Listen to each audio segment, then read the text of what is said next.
Hello, everyone, and welcome to SmashBoxxTV's podcast 162. I'm your host, Terry Miller, the Disc Golf Guy, along with Johnny V.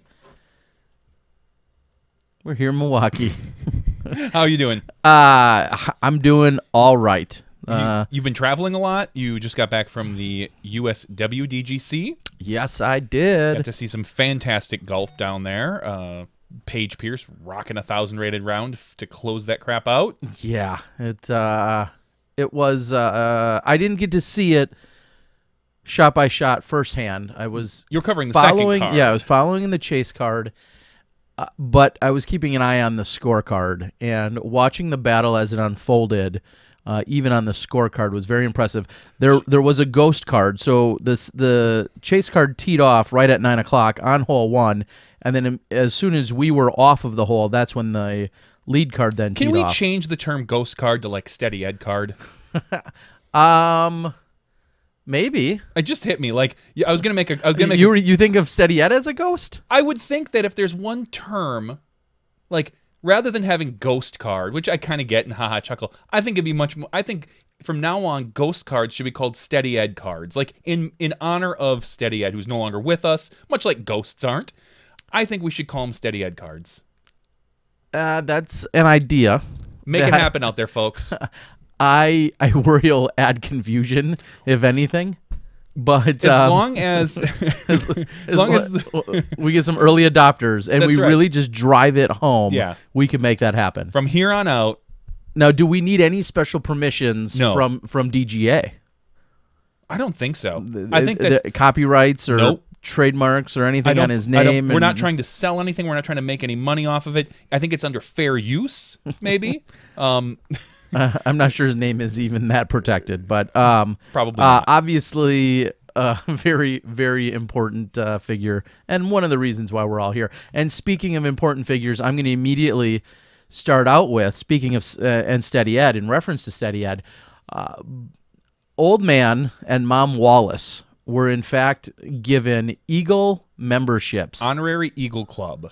Yes, for the PDGA. As we kicked off the United States Women's Disc Golf Championships taking place down in Tennessee. Tim Barr and his crew, presented by Prodigy. I want to make sure to get in there.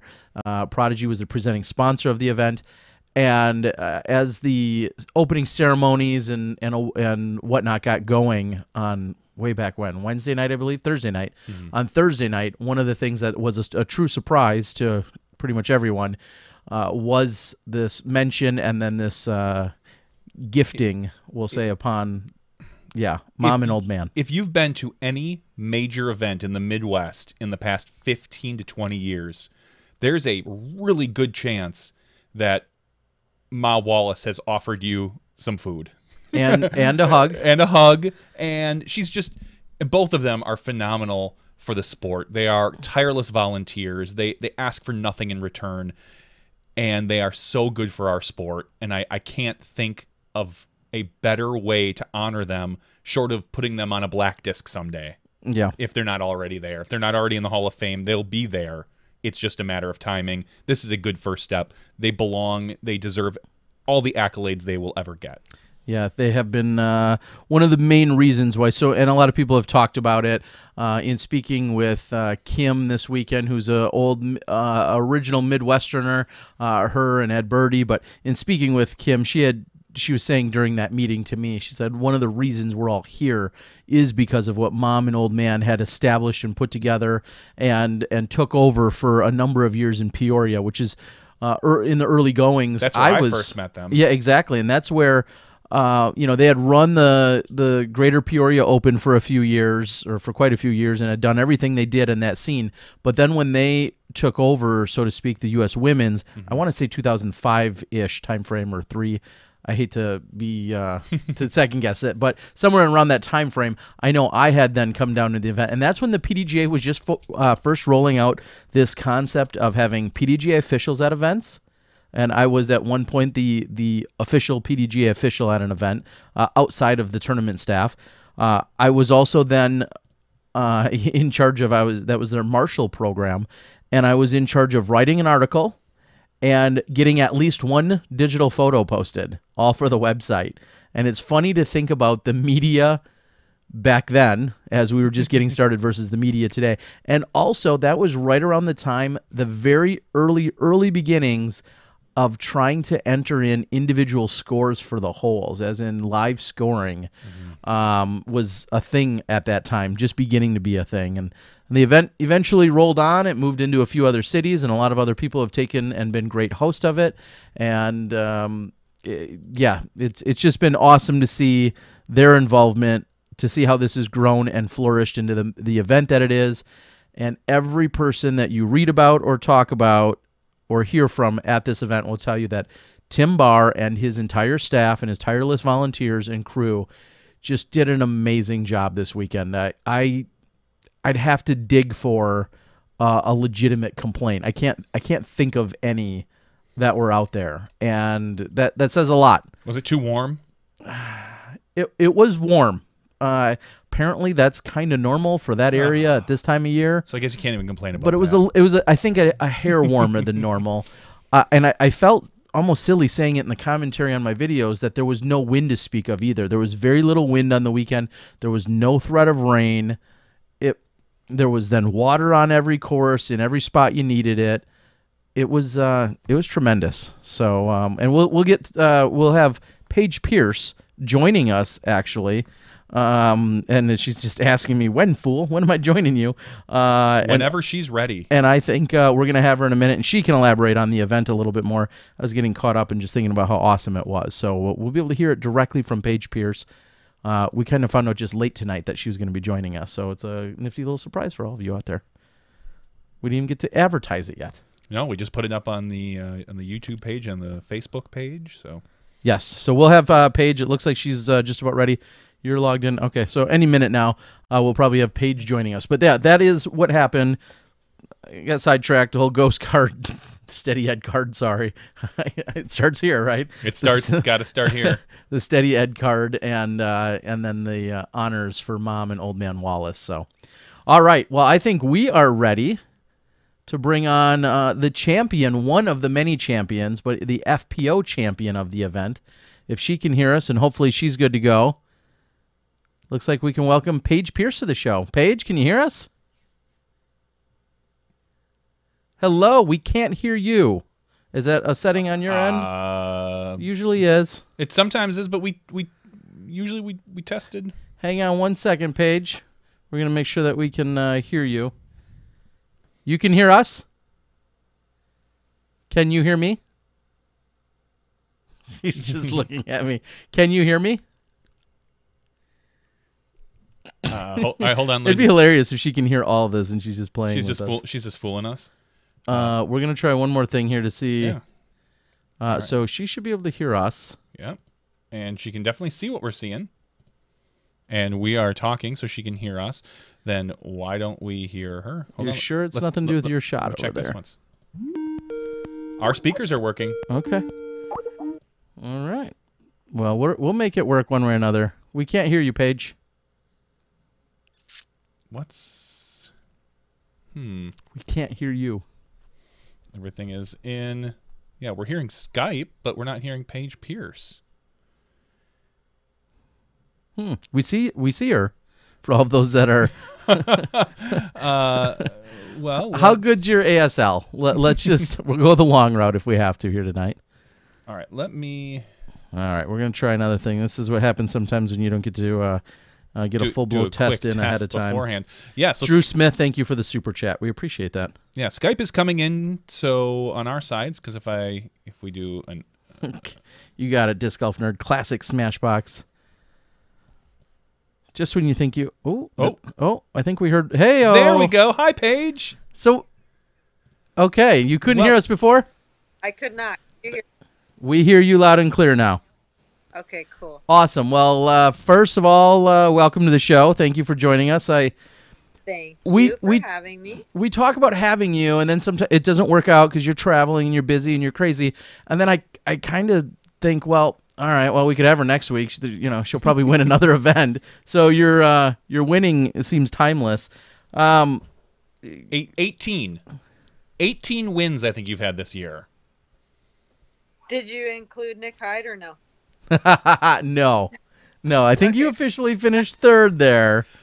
I don't think you can count that. It's not my position to count would have, should have, could have's if Mother Nature weren't involved. It's my job to cover. Now, had you just closed out Saturday at Nick Hyde par, you would have been the champion. Do you think about, not Nick Hyde particularly, but you have had a couple instances this year where you've not finished as strong as you'd like. It seems like those last 3 or 4 holes come up to bite you. Is that are you thinking about that at all, or is that just dumb luck? Said it. What was that? I mean, no, as a competitor, you don't really. Well, on your good days, you don't think about anything besides getting the disc into the basket. Okay. So, I mean, I'm sure definitely thoughts run like that in your head. Just as a human being, negative thoughts creep in, but I don't know. I try to get those out of my brain before I can have it affect me, I think. Okay. Well, and speaking to that exactly, though, thinking of Nick Hyde, I watched how you closed out. I think I was out there filming, and I think you went bogey to finish out on that, what ended up being the last day of competition. And had you not done that, had you went par, you would have, I think, won the event outright. So, yeah, it was kind of crazy how that all unfolded, and then you didn't get to play the full round the next day, and it is what it is. So, kind of crazy. Yeah.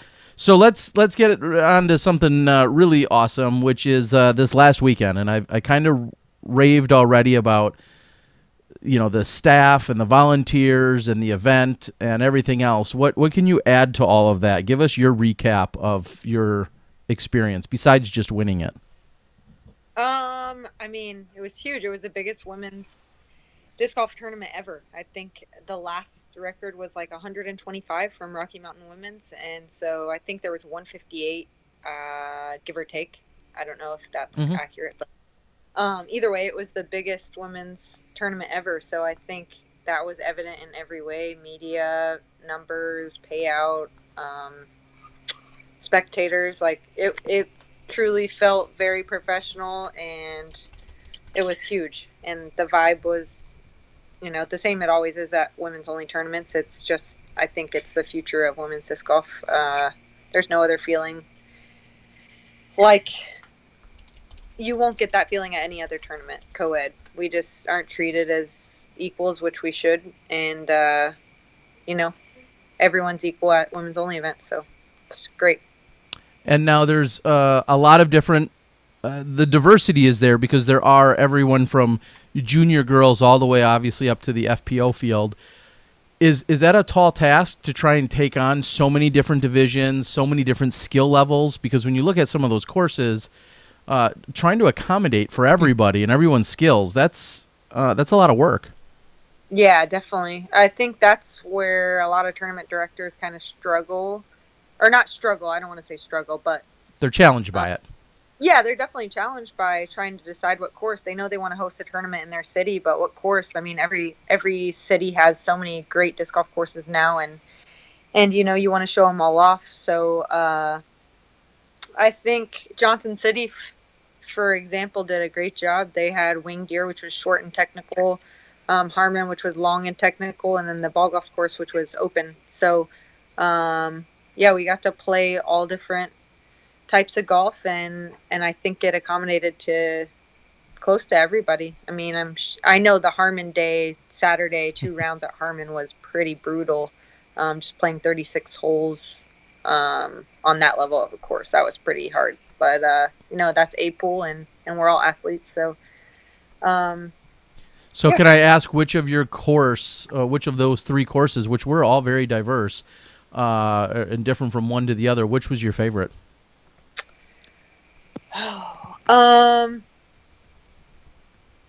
Favorite, I would say Harmon for sure. Okay. I liked them all though. Winged Deer's great for throwing putters and just being soft and precise, and Harmon's just so challenging. Literally every shot from the tee pad to the tap outs, you're thinking, and that's what a good course is supposed to do. And then the ball golf course, I honestly don't even know the name of it. I'm sorry. Pine Oaks. Pine Oaks. Pine Oaks, yeah. Yeah, that was quite different than any other ball golf course I've played. So Okay. it was awesome. Yeah, there was every kind of shot. Usually when you're playing a ball golf course, you're throwing the same disc over and over and over again. But I got to use most of my whole bag at that course, so I thought that was props to whoever designed that for sure. Yeah, that's a huge compliment. Yeah, with not a lot of trees, I mean, it kind of starts to get redundant. But yeah, they did a really good job at mixing it up. Okay. You and at first it was Sarah, and Jessica obviously had a great round as well when it was all said and done. But you and Sarah started out incredibly hot, and if I recall, I think in the first 7 holes, you guys, between the two of you, you had birdied 13 out of the 14 chances. Does that sound about right? Yeah. Yeah. What was going on? Yeah, I mean, we all just came to play, and I don't want to say it was easy, but it just, there wasn't a lot of OB, and there was lots of room to work a disc. So Sarah, with the best angles in disc golf, she's going to get it by the basket every time. And I think with my distance, I was just getting closer than the other girls. So it was just really about putting. And for the first day during that tournament, my putt felt good. And Hokum's putt is always on. Yeah. And I was going to say, because I didn't get to see it and I was kind of just watching along the scoring and literally just turning around to watch every once in a while, where do you feel like the real difference? Was it about halfway through the round or so, or was there where you felt like, okay, here's a little bit of breathing room that separated you guys? I felt the breathing room after hole 8. Okay. It was a par 360-foot island, and I birdied it, and she didn't land safe, so she automatically took the 4 once she went to the drop zone. So that was a 2-stroke swing, and I believe I had 4 strokes after that hole. I think that sounds right. You know, I still had 10 holes left, but I took a slight breath there. And then on maybe the 3 to 4 holes to follow, she missed 2 putts. And so that gave me 5 or 6 strokes. And from then on, I couldn't see myself giving 1 stroke up per hole on a ball golf course. I just, if I'm giving up a stroke, it's because I missed a putt on a ball golf course. So I didn't see myself missing all 6 of my next putts, so I thought I pretty much had it at that point. So one of the conversations that, as we look at the scores, could be that, we'll use the officially coined Nate Sexton term, soft. Do you feel like seeing these scores, looking at yours right now, you're 26 under for the weekend. That's over 4 rounds. The next closest is Jessica at 20 under par. But more than half of that was on the final round. Correct. Yeah, you picked up 14 under par in a single round.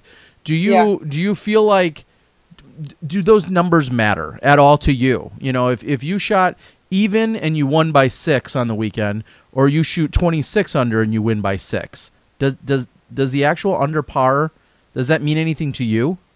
Does it mean something to golf? No, but I don't think so, to me personally. Okay. I think what I pay more attention to is not if I win, but if I get, say, 3rd, 4th, I'll just check how far that gap is. Because, there's always, the winner. And then there's the few people that were right close behind.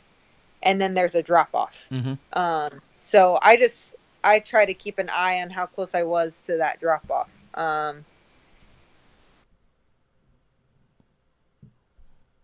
Did we lose you for a second there? Looks like it might have locked up for a little for a split second. Hopefully she'll pop back on here.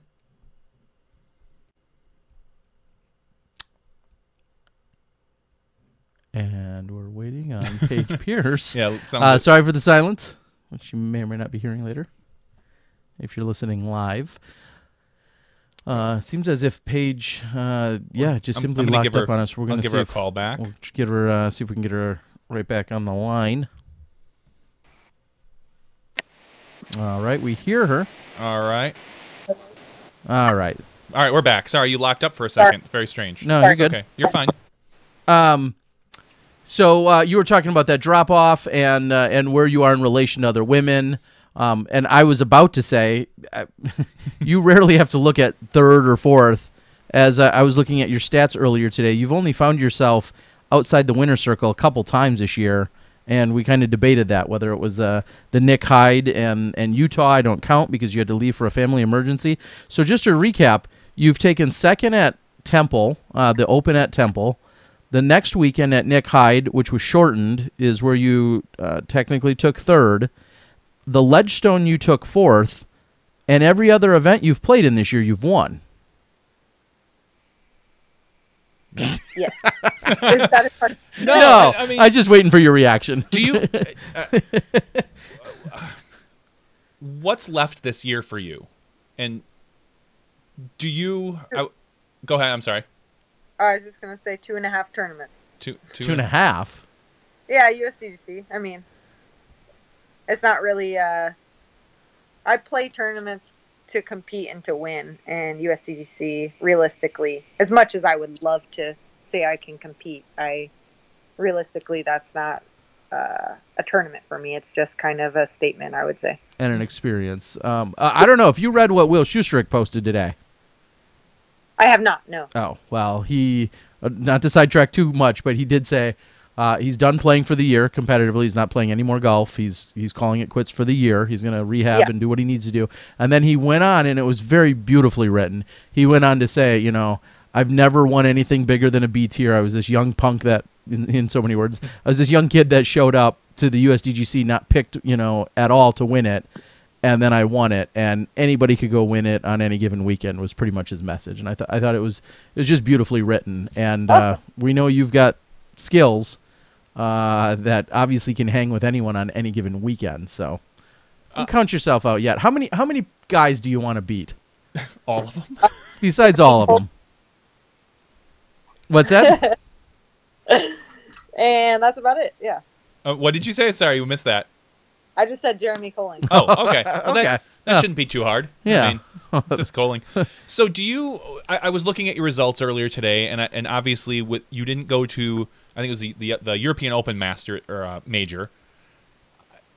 If Kat won that one, she played very, very well. But had you gone and maybe won, would you say that this would be the best season an FPO player's ever had? You would have had, you know, the Grand Slam, so to speak, or whatever. I mean, do you regret not going at all, or do you? I mean, you stood by your decision pretty firmly back then. No, I definitely don't regret anything ever. Okay. I don't live life with regrets. Good. Okay. You need a no regrets Tattoo. Like right across. I think on your neckline. I think it would be cool. You don't know she doesn't have one. That's true. Just saying. I don't have any.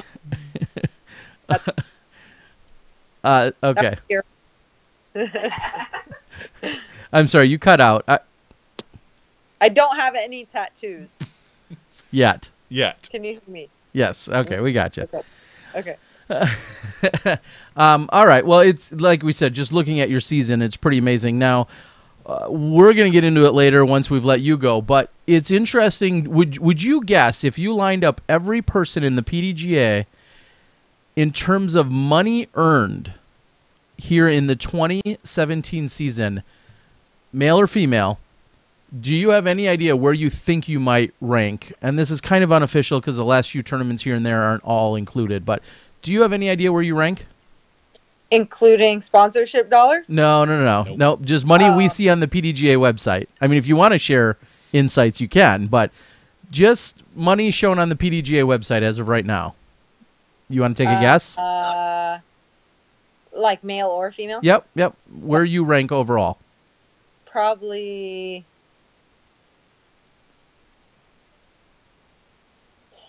7th. Okay, so follow-up to that is, without drawing it out too much, real quickly, who do you think's in front of you in money earning? Obviously Ricky. Okay. And Paul. Mm-hmm.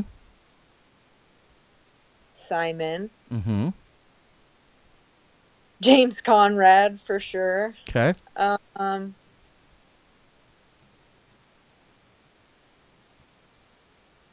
Nate Sexton. Yep. And I don't know.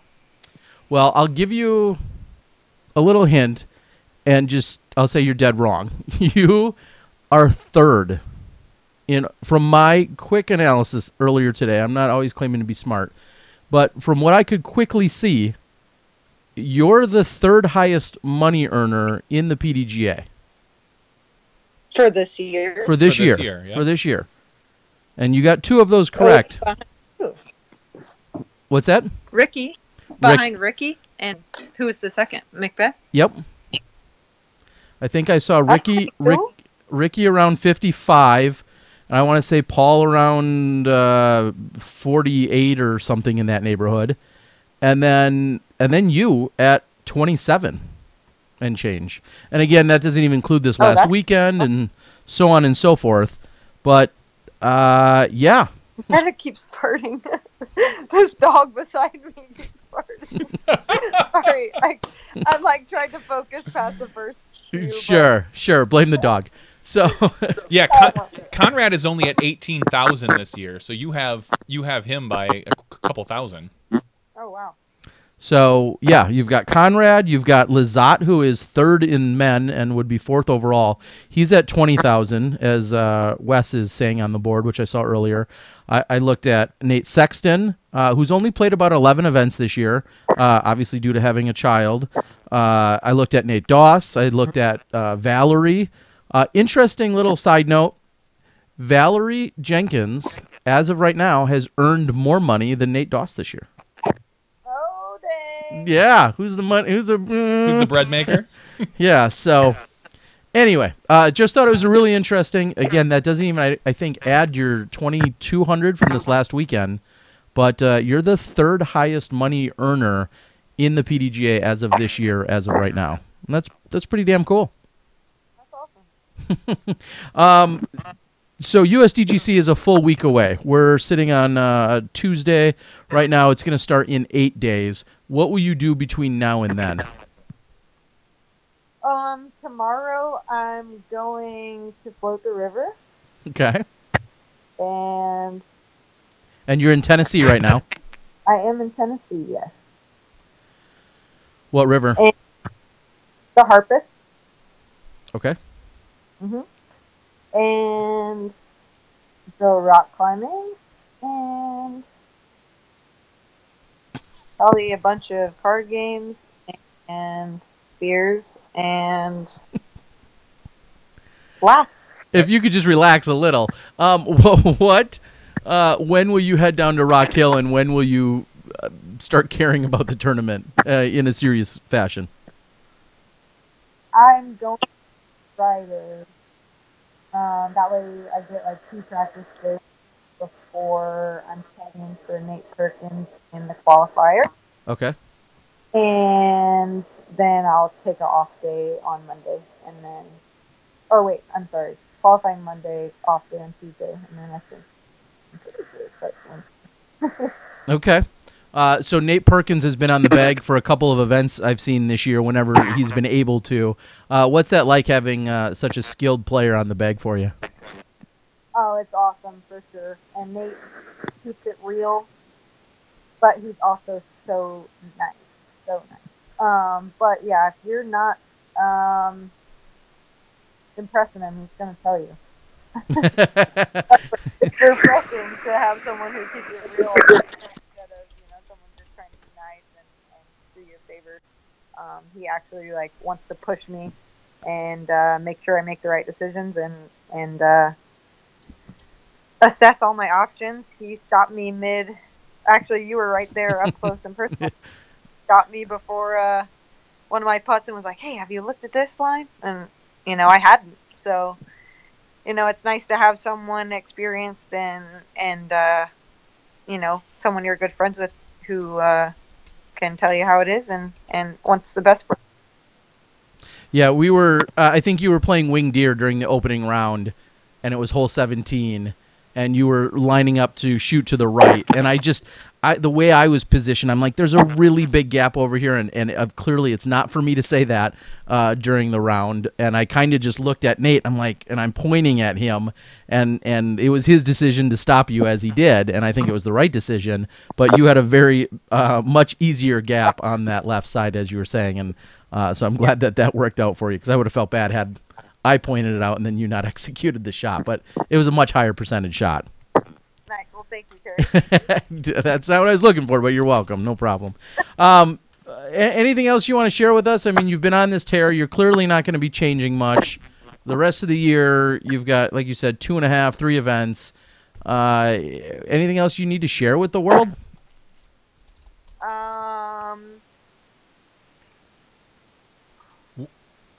What discs do you have coming out with your name on them?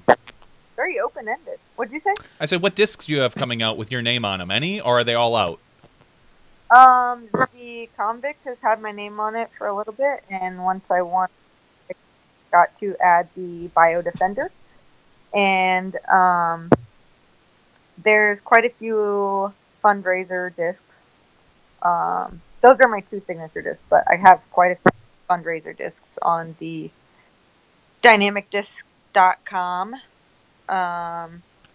Shameless plug. And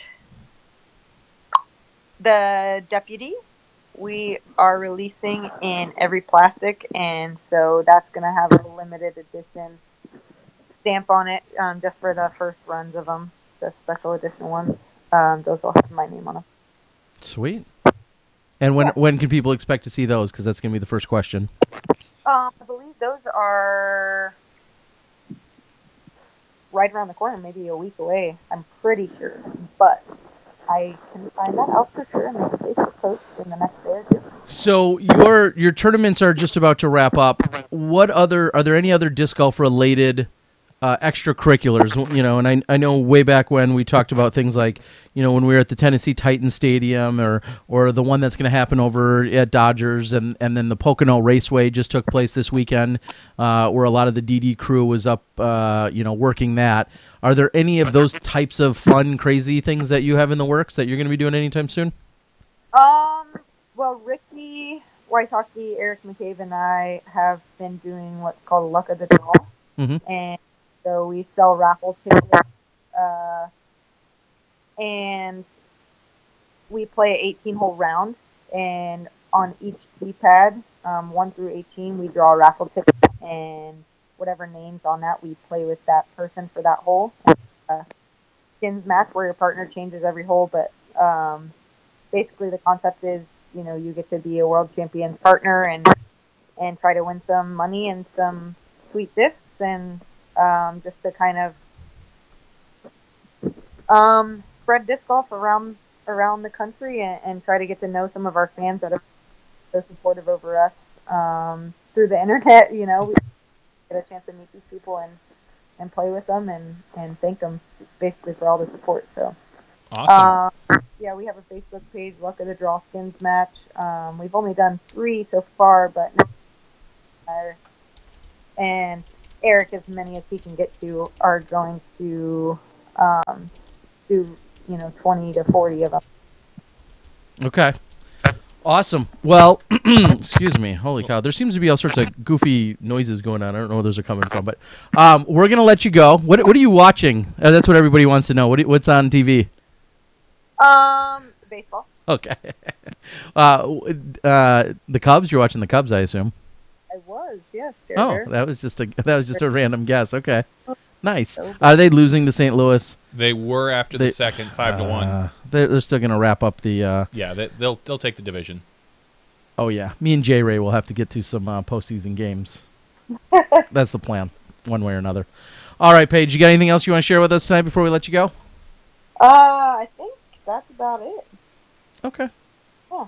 Well. All right. Well, if you keep winning, we'll keep having you. Even if you don't win, we'll still have you. How's that?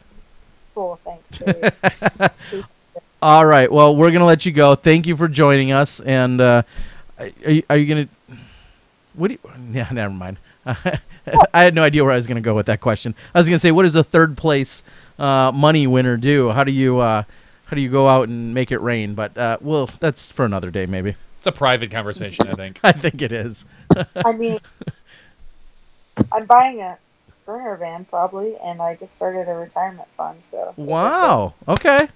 That's some awesome news on both accounts. On both accounts, yeah. I'm ecstatic to hear that you're starting a retirement fund. I always wonder about all the pros and like what they're doing and if they're putting a little money away for later and all this other stuff. It's my little side passion, all that fun stuff to know about. So I'm very glad to hear that. Awesome. Now, are you gonna have Joe Revere pimp out your Sprinter van with the panels and the whole 9 yards? Joe Revere, if you want to talk to somebody that's all about the custom van job, it is Joe Revere. He's passionate about it. He knows all about it. He's done the ins and outs, and he just told me at the Nick Hyde, actually, he's like, why every touring pro does not, turn their van into what I've done. He's like, I don't understand. It is the way to go. So is that kind of your plan, is to get it all as your kind of living quarters? Yeah, definitely, yeah. But I think one of my favorite parts of touring is meeting all the new people, and hosts are a big part of that. So I've met some of what I consider to be great friends of mine, just staying up at house because of the discussion. So I'm gonna keep it to where it's just like. We're getting it. Whoa! Is there any chance you're inside a an air conditioner? I was gonna say at a radio station or something. No, I okay. think we're just getting some weird feedback at times. All right, I think we're gonna let you. Service really bad. Yeah. Okay.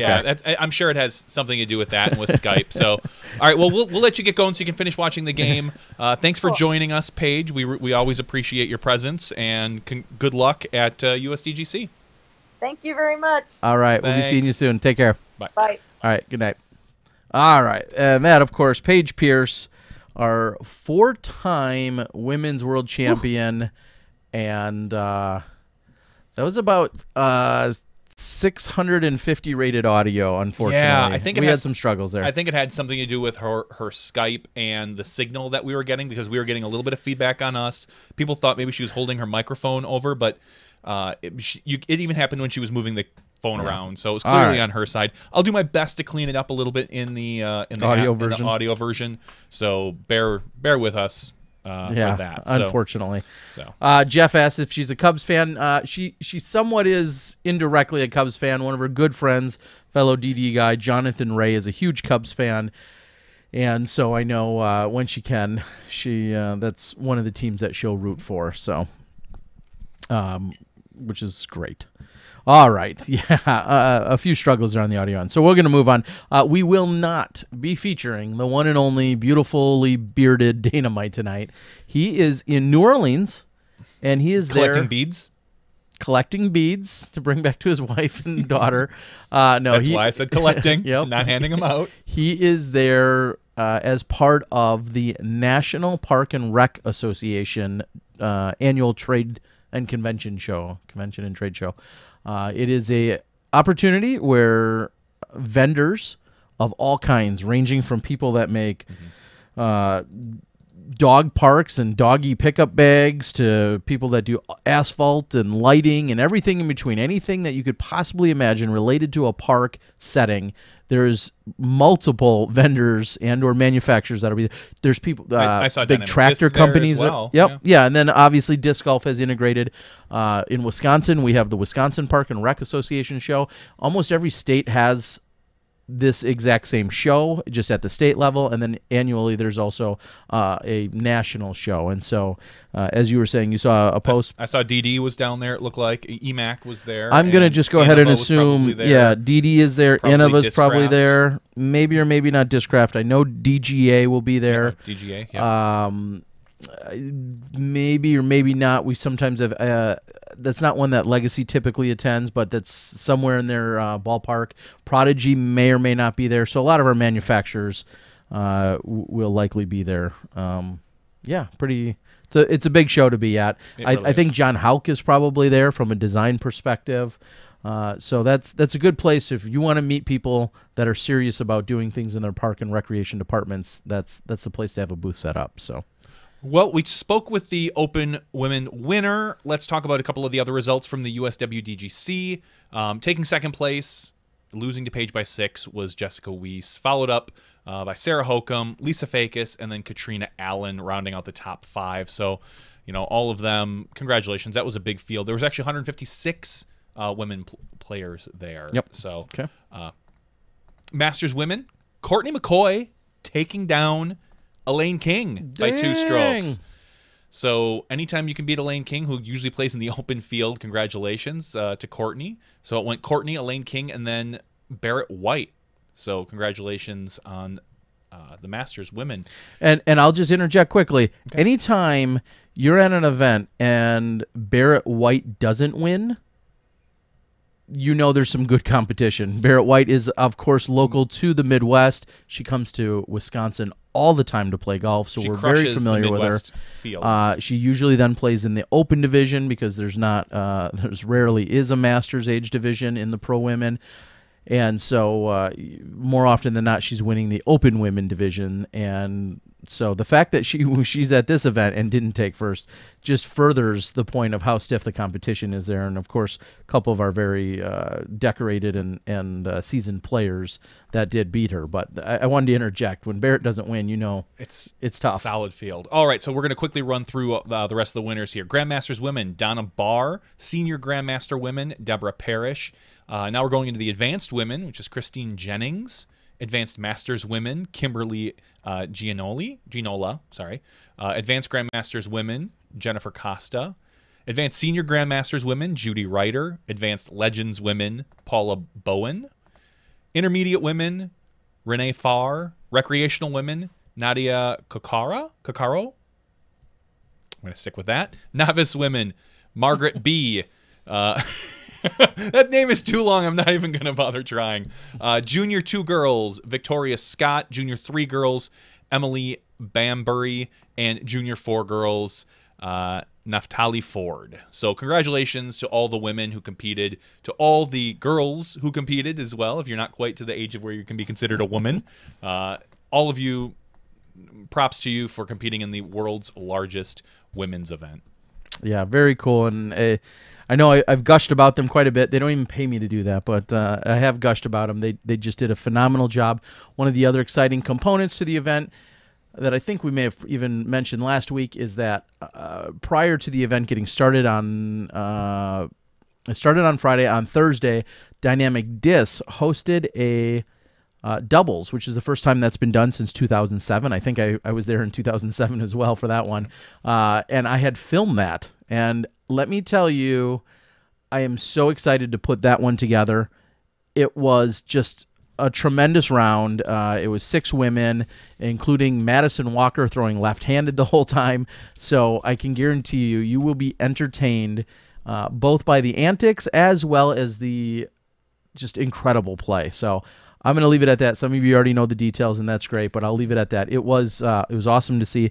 Literally moments ago, I have released my final round front 9 coverage, and the final round back 9 coverage will be up essentially by the time the show is done. So all of the coverage in terms of the actual rounds has been posted on my end. I was pretty much with the chase card for the weekend, and then I'm going to go back and then finish up the editing for the doubles that took place. You can find that on the Disc Golf Guy YouTube page. If you want to follow the lead card of women, that is on the Prodigy YouTube page. Correct. And then Basinger's Disc Golf also was out there filming. And I apologize, guys. I don't know exactly what they filmed each day. They were kind of running around doing a bunch of stuff. And so Basinger's Disc Golf channel, who is relatively local to that area, they also put out some great content. So go out and find them as well. I did not know that. I'll have to take a look. And the last quick plug I'll say about that is I had the pleasure and the honor of doing the doubles, like I said, on that Thursday.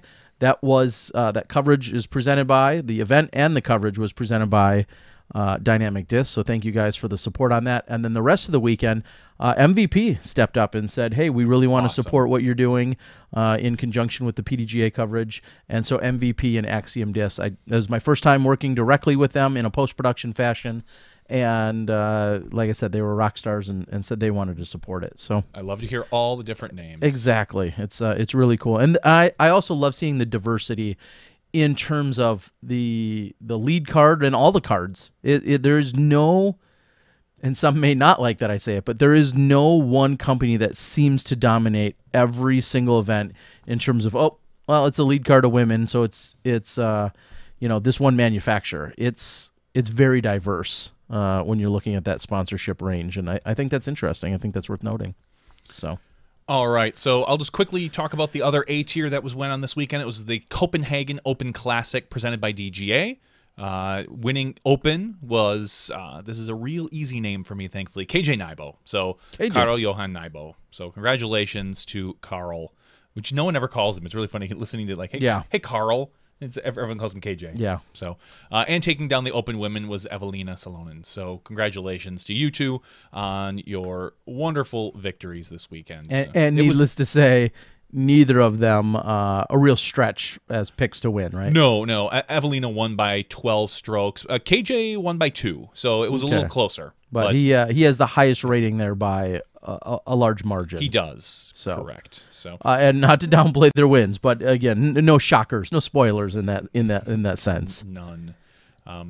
Yeah, so that was really it was a really light weekend for disc golf tournaments as far as A tiers, NTs, majors. We had the USWDGC and this one. So we will. Yeah, definitely seems kind of light, and obviously as we're rolling into getting ready for the USDGC next 3 weeks. Yeah, there's a lot of people that'll be talking about that and preparing for it, and some people just taking a break. I saw Paul Macbeth had posted a day or so ago that he's really just kind of getting into his first full day of throwing. I think I saw him throwing a few discs in Tennessee, but short distance. Maybe he was playing catch at the time with Hannah. I couldn't tell as I was driving into the park. Did you give him a big bear hug? I didn't. No. Crush him. Yeah. Around his back. No. But it sounds like he's going to be out there and getting ready to get back into action. So. All right. So needless to say, I don't think he's. How did Paige put it? Rafting, climbing any hills, drinking a beer, or whatever else she's doing. Everything. They have different approaches. If you follow Paige on any social media, Instagram or Facebook, you see a lot of what they're doing. It involves a lot of waterfalls and water slides and all this awesome nature stuff. She's living the life, and I'm very happy for her. So I'm happy that all the pros can get out and do that, and especially ones that can put away for their retirement when they're done. That's a good call. Christy M does clarify and said he was also throwing at Harmon Hills. I think he said putters only. So he was out there just taking it easy, probably trying to stay a little bit loose. And I can't forget, he's on the board as well, but I can't forget Dan and Annette Harbeck. They are just enormous supporters of disc golf, huge supporters of Smashbox and the Disc Golf Guy and of Bevel Brewing, all just to name a few things, Wisconsin Disc Golf and beyond. And he was out there with Annette, and they did their now signature long accuracy drive contest where he paints a line. In this case, it was painting a line down a par 4 or par 5, and it's not just how far you throw it, but then they subtract for how far off the line you are, off the center line. And shocker, hold on, Paige won it in Open. Oh, clutch my pearls, really? Yeah. So, and then they had a whole list, and he gave away hundreds and hundreds of dollars worth of stuff for all the different divisions. So, thank you to Dan and Annette. Thank you for being supporters, and thank you just for being awesome. And they went down there just to take in the action this weekend. So. All right, got that all in there. Let's talk about big PDGA news. What? And Disc Golf World Tour and Disc Golf Pro Tour and... Well, they're kind of all PDGA at this point. Yeah, they are. So, all right, so the PDGA has announced their 2018, as they call it, the Top Tier Tour schedule for A-tier applications are being accepted now. So that's the name of the article. But this is basically what they're announcing, and they've announced the NTs, the major A tiers, the Disc Golf Pro Tour events and the Disc Golf World Tour events, in a nice spreadsheet format. And I looked at it. I already put some of them in my calendar for next year as far as the Pro Tour events, hoping that we'll be there covering them live. We see a couple things jump out right at me, which we'll probably discuss. Disc Golf Pro Tour, as Steve Dodge kind of mentioned, is moving up to 10 events. No.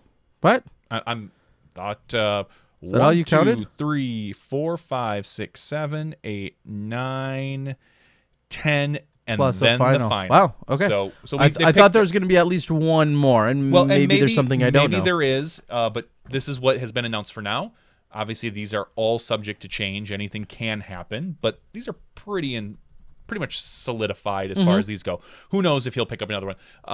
For the Disc Golf Pro Tour, we're seeing 2 new Pro Tour events. We're seeing the Great Lakes Open, which is over in Ann Arbor area, Michigan. It is a phenomenal event. Terry and I have been there multiple times. 2 decades ago. Like I said, I'd love to go back and look at those courses and be like, oh, I thought this was really hard. Like, this shot is not that tough. Well, it might be hard again. It would have been easy for a while, and then now it's hard again. But just remembering how tight some of those long fairways were, maybe they've cleared out a little bit. And they've also picked up one that I'm really interested in checking out, which is the San Francisco Open. That's an A tier. That's going to be on May 25th, 27th. With that, I'm assuming that's going to be played at Golden Gate Park. If I took a guess, I think you'd assume wrong. Really? I don't know. For sure. You're assuming I'm wrong, but you don't know. Well, I just always, my default for you is that you're wrong versus my opinion. 51% of the time, you're probably right. I do not believe it will be taking place at Golden Gate. Okay. I think through other random intel, and I actually, like a detective, I had pieced a few things together when I heard about San Francisco, and I started thinking about involved parties, and I thought, I bet you that's not at Golden Gate. So I would... Okay. I'd place money on it that it's not, but not a large sum of money. So all right, we're going to assume that it's I'm going to go ahead and assume at Golden Gate because I trust Terry. So those are the Disc Golf Pro Tour events. We are seeing a big finish again in October with looks like 3 straight weekends of USDGC, the NT finale, and the Pro Tour finale. Just like this year, crazy. Just like this year. It sounds like October is going to kind of be our.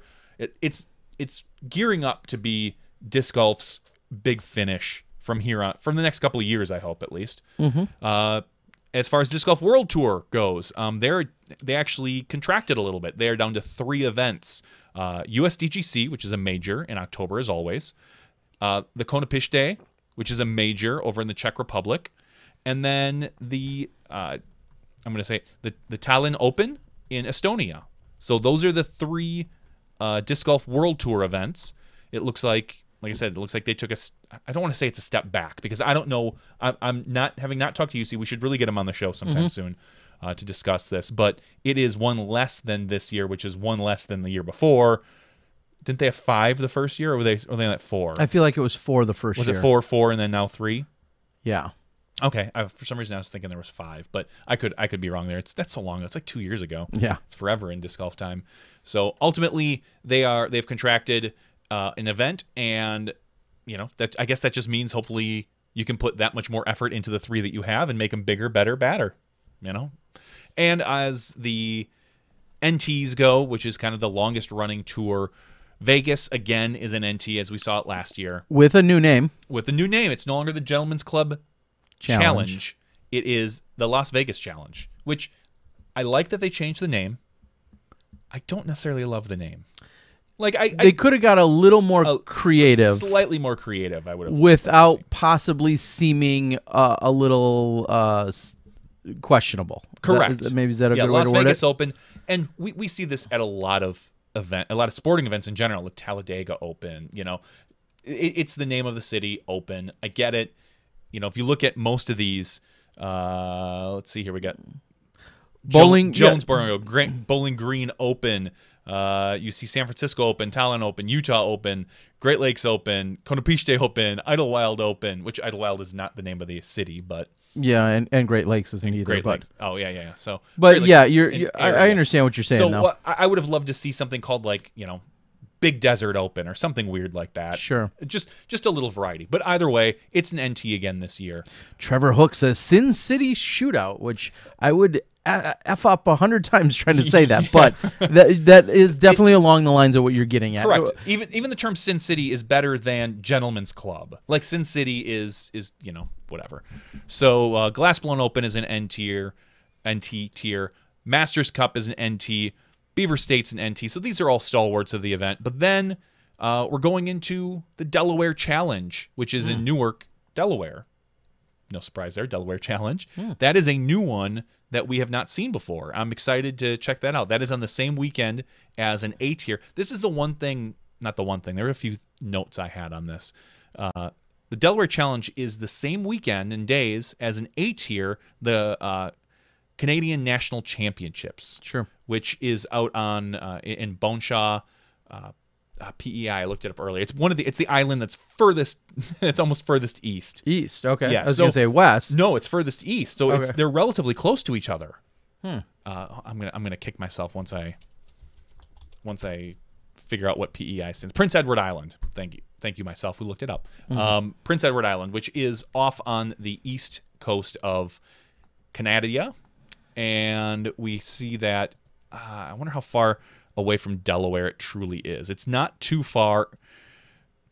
Yeah, I don't know. I find that a little odd. Like if it was on the other side of Canada, I'd totally get it. But it is. I would probably guess within 8 hours. No, it's gonna be more than that. A little more than that.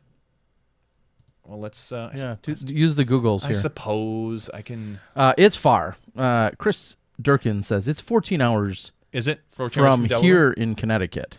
Okay, so it's a little further than I thought. So maybe it is. And I don't know what that event entails. So before I would worry about the conflict, I don't think necessarily a conflict as far as like we traditionally see as distance from another event.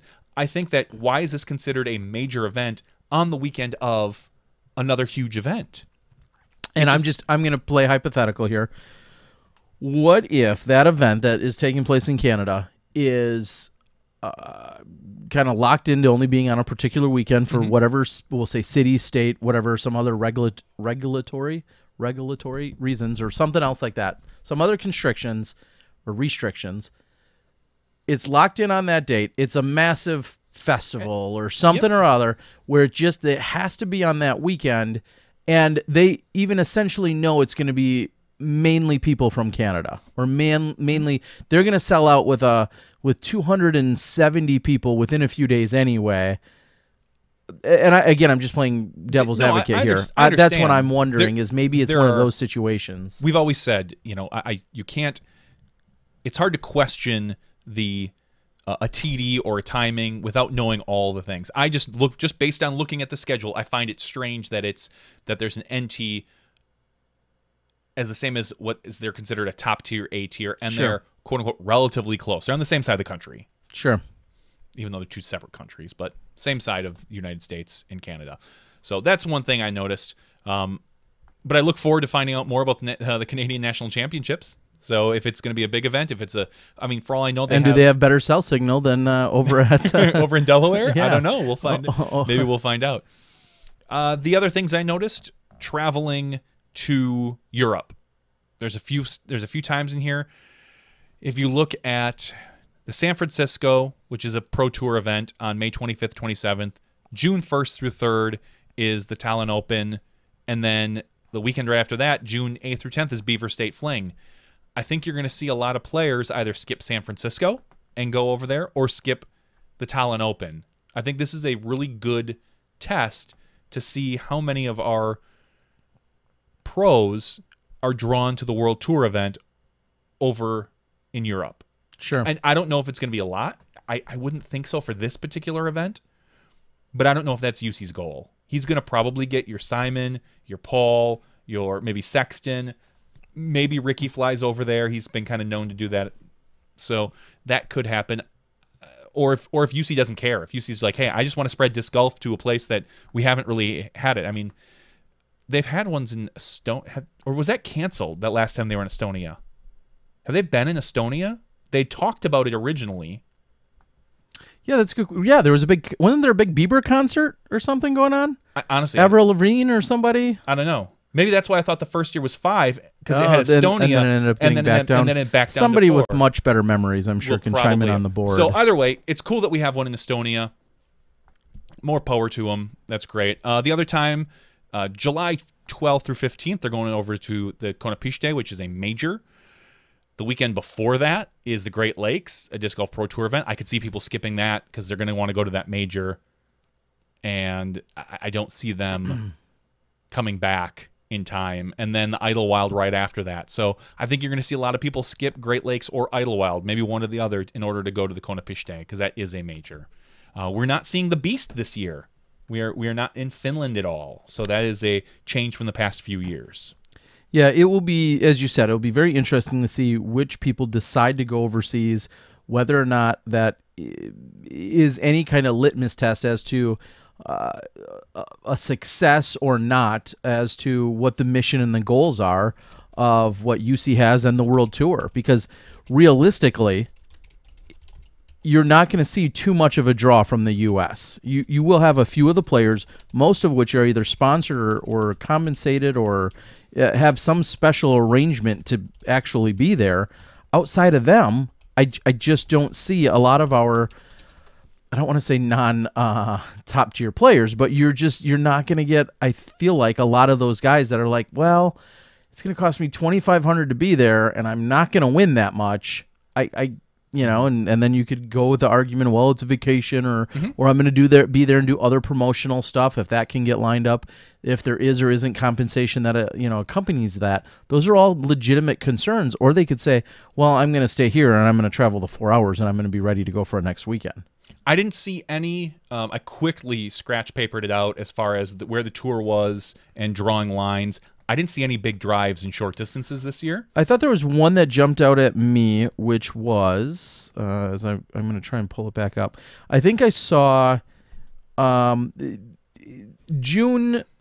22nd, the Utah over to the Great Lakes, and they're both. That's 2 weekends apart. Correct. Yeah, of course. That's 2 weekends apart. I was noticing that as being one of the bigger stretches, though. It is.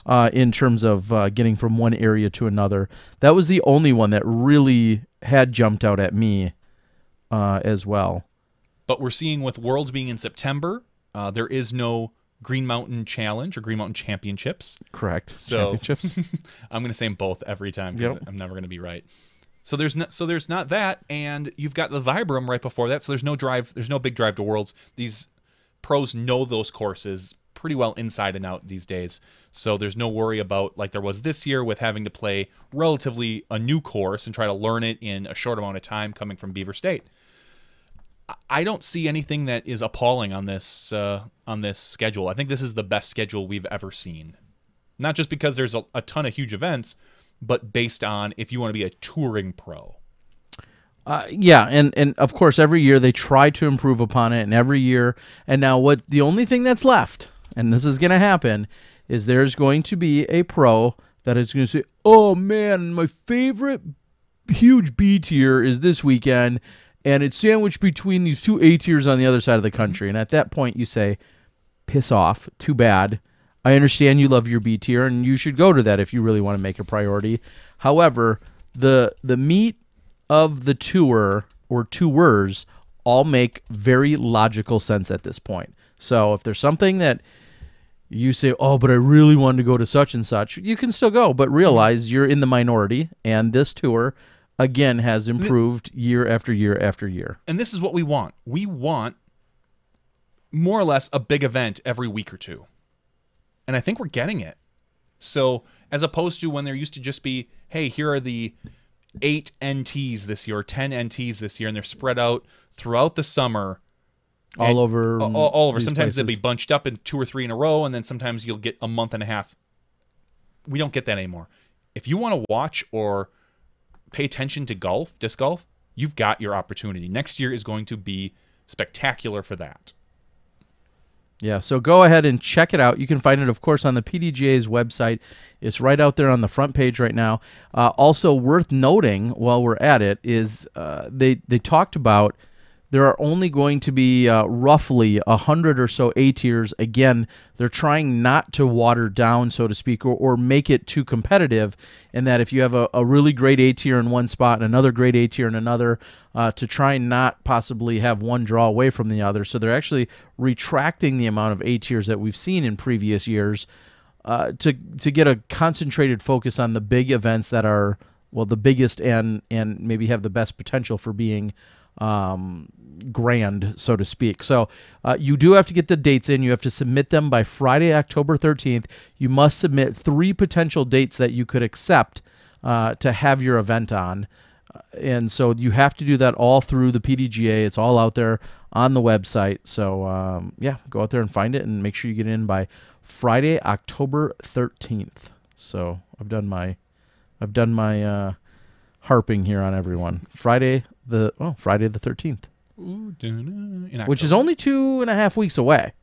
If Hopefully if you were thinking about putting on a good A tier, you should have been thinking about it by now anyway, so that date doesn't seem so quick. But in my mind, as someone who wasn't thinking about hosting an A tier, and I'm still not, in my mind I was like, wow, that's only 2.5 weeks away to make sure I get that in by. But if you're doing a good job and you're planning on hosting a big A tier next year, you've already been in that thought process anyway. That deadline won't be a big shocker. You should be. You definitely should be. Yes. So I'm excited for next year. I'm pumped for more live coverage. I'm pumped for seeing more post-produced stuff. I'm always excited to find out what Steve Dodge has up his sleeve, because there's always something different and new. So and crazy sometimes. He'll admit, just as like we will, he's going to throw 1,000 things against the wall, and you and I are going to talk him down off off of about 100 of those, and then the other 900 we'll say, yeah, we'll think about that, when really we'll hang up the phone and be like, that guy's nuts. There's no way we're doing this. We'll do 3 of those things.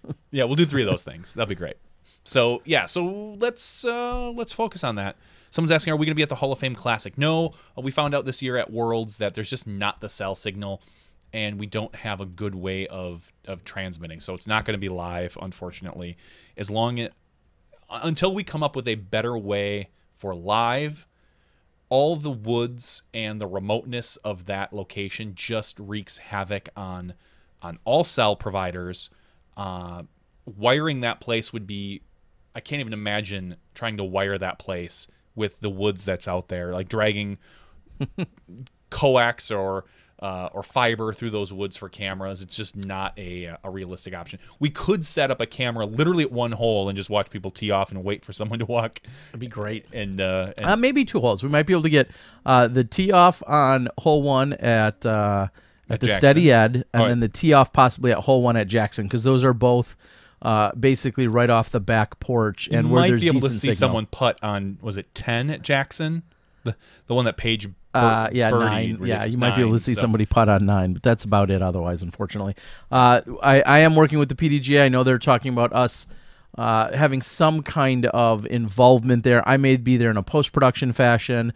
I believe there's a couple other crews that might be there in a post-production fashion. And then there is the consideration for some kind of a nightly recap or something like that. Again, I need to confirm and find out. That may be just something I'm doing on my own. It's to be determined yet, so we're working on all those details. But we, as Johnny said, we will not be putting out a live product at the Hall of Fame Classic, which is too bad, as we cap off our national tour for the year. Disc Golf Nerd asks, are we going to get a watch party for USDGC? We were robbed of it last year. Yes. I'd love to. I'll have to find out what my schedule looks like and what's going on. Last year, it worked out for us as far as time-wise. It just didn't work out for Mother Nature. They canceled the final round. And I'll have to see what's going on for the weekend, because I think that would be a lot of fun. We haven't had a chance to do that. Just get together, maybe have a call-in show, watch scores, check out Instagram, and just see who. Like last year, we saw Will Schustrick go live quite a bit, and we followed him around. But this year, we'll have to see what exactly who's live. Maybe Marty Gregoire. Maybe I whomever. don't think I haven't heard of any. I haven't heard of any plans yet. From all I know is that the World Tour. I talked to Jamie Thomas a little bit. They are bringing in people from their European group and from the U.S. group, and we'll be working USDGC. So he's excited for it. I know he's basically, now that he's done with his TDing over in San Francisco area, he is going to be focused on the USDGC for the next 3 weeks. Sorry, I'm just replying here on the board. Someone had reached out to me, and I know we've received a few private messages, a few public messages, people asking on the board even now. We are not going to be live at the USDGC. I just want to throw that out there yet again, because there seems to be some confusion. Some people have just either thought or assumed. I don't know if it was last week when I said it, or if I said it even somewhere else. In no way, shape, or form have we been approached in any capacity to be at the event in terms of doing our live broadcasting. So some people either thought or assumed, and we just want to say that in no capacity were we approached about doing anything. And to be fair, we never asked them. Yeah, correct. Of course. We're under the assumption that they know where to reach us. They know where to find us. If they're interested in live coverage, they can, they know where we are. They know if they're going to come to us or if their versus is going to have it someone else do live or what. But we've kind of got the impression at this point that that's not in their schedule or plan. Correct, so yes. if that changes, we're here, and we hope that that happens in the future. But if we learned anything from last year, that as we sit 1 week out, we're not anticipating any kind of phone call whatsoever. So just to make sure, and someone had said just that to me. They said, well, why did you reach out to them? And I gave them the same response. There's, fair or not, there's pretty much one option for live disc golf broadcasting right now that's established.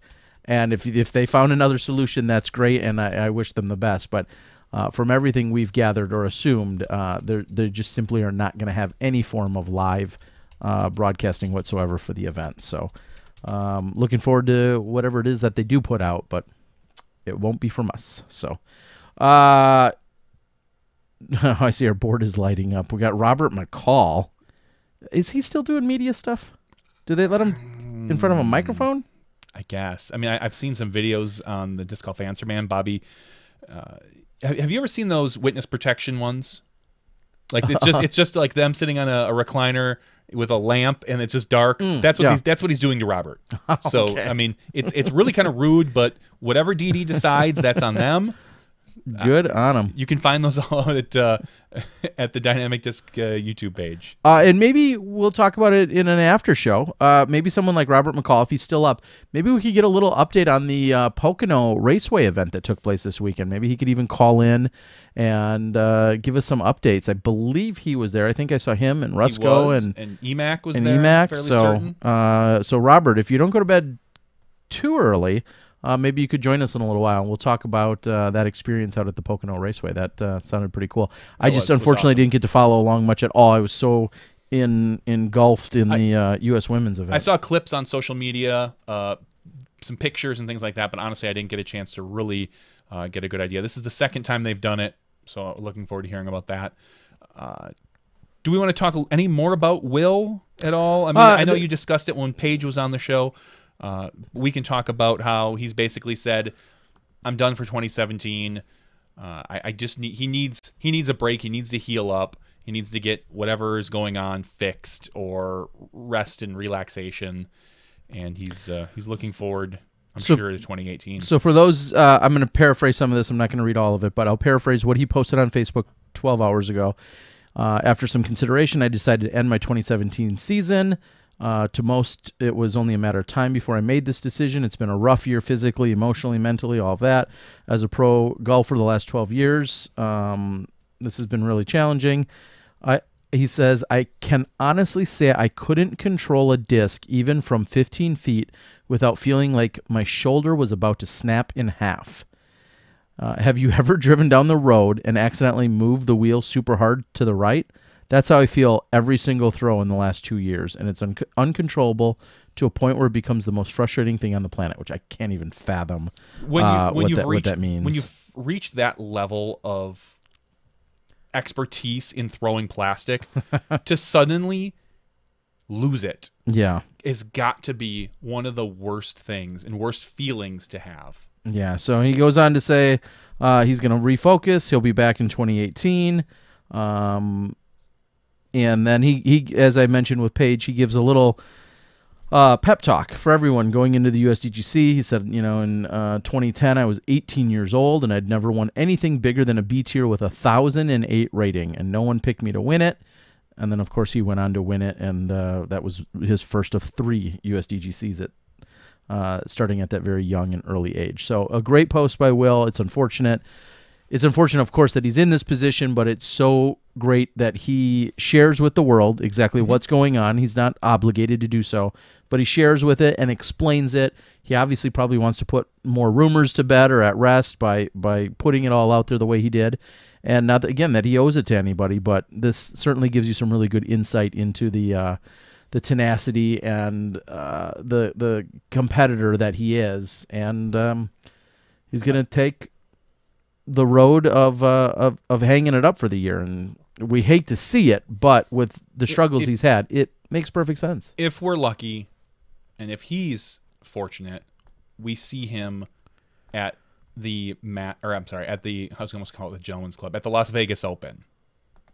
That will give him 5 months of rehab. He might need more.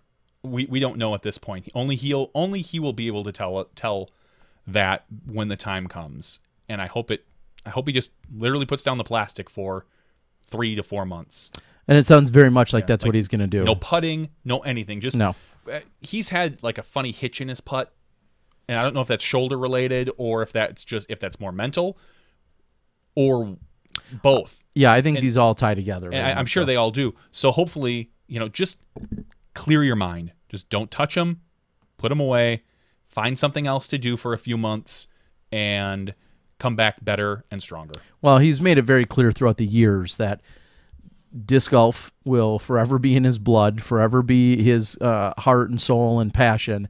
And even if he's not playing and playing at a high level or not, he's still going to be involved with the game. He's obviously very active with Prodigy and doing everything from clinics to marketing and everything in between. And he's a great ambassador and role model. So he'll continue to be very active. As you said, it's just going to be without a disc in his hand. And I fully commend and applaud his courage and what he's had to fight through up into this point and what he still has yet ahead of him, because it can't be easy. Not at all. So best of luck to him, and we'll look forward to seeing how things unfold, and hopefully everything else goes well. Jeff asks, how did you post a new video while podcasting? Jeff, I got skills. No, he doesn't. I had uploaded it before. I was waiting for it to process on YouTube's end, and once I saw that 1080 was available, that's when I hit post officially. So, because as we know, you put up a video and it says 360, people lose their mind because they don't want to wait the 4 minutes before it says 1080 and is fully processed on YouTube. So, do you have any other PDGA or any sort of news? No. It's been other than the USWDGC, it was a pretty quiet week. We didn't see a lot of news in general. Yeah, I think the only other thing and this is a little selfish, but one of the other things worth noting, and I thought about this weeks ago, with the Worlds next year, the Pro Worlds kicking off right after Labor Day, I wonder if that's gonna be good or bad or indifferent, either to our players or to some of the spectators or fans or anyone. Travis Chumley posted on my wall today, and he said that kind of stinks that Worlds is now into September. That essentially eliminates all of your college students from playing. The few that there are out there. And that's what I said. There's probably very few. I can only think of a handful of college students that are actively, competing at a Pro Worlds. Obviously, college or high school or at any level.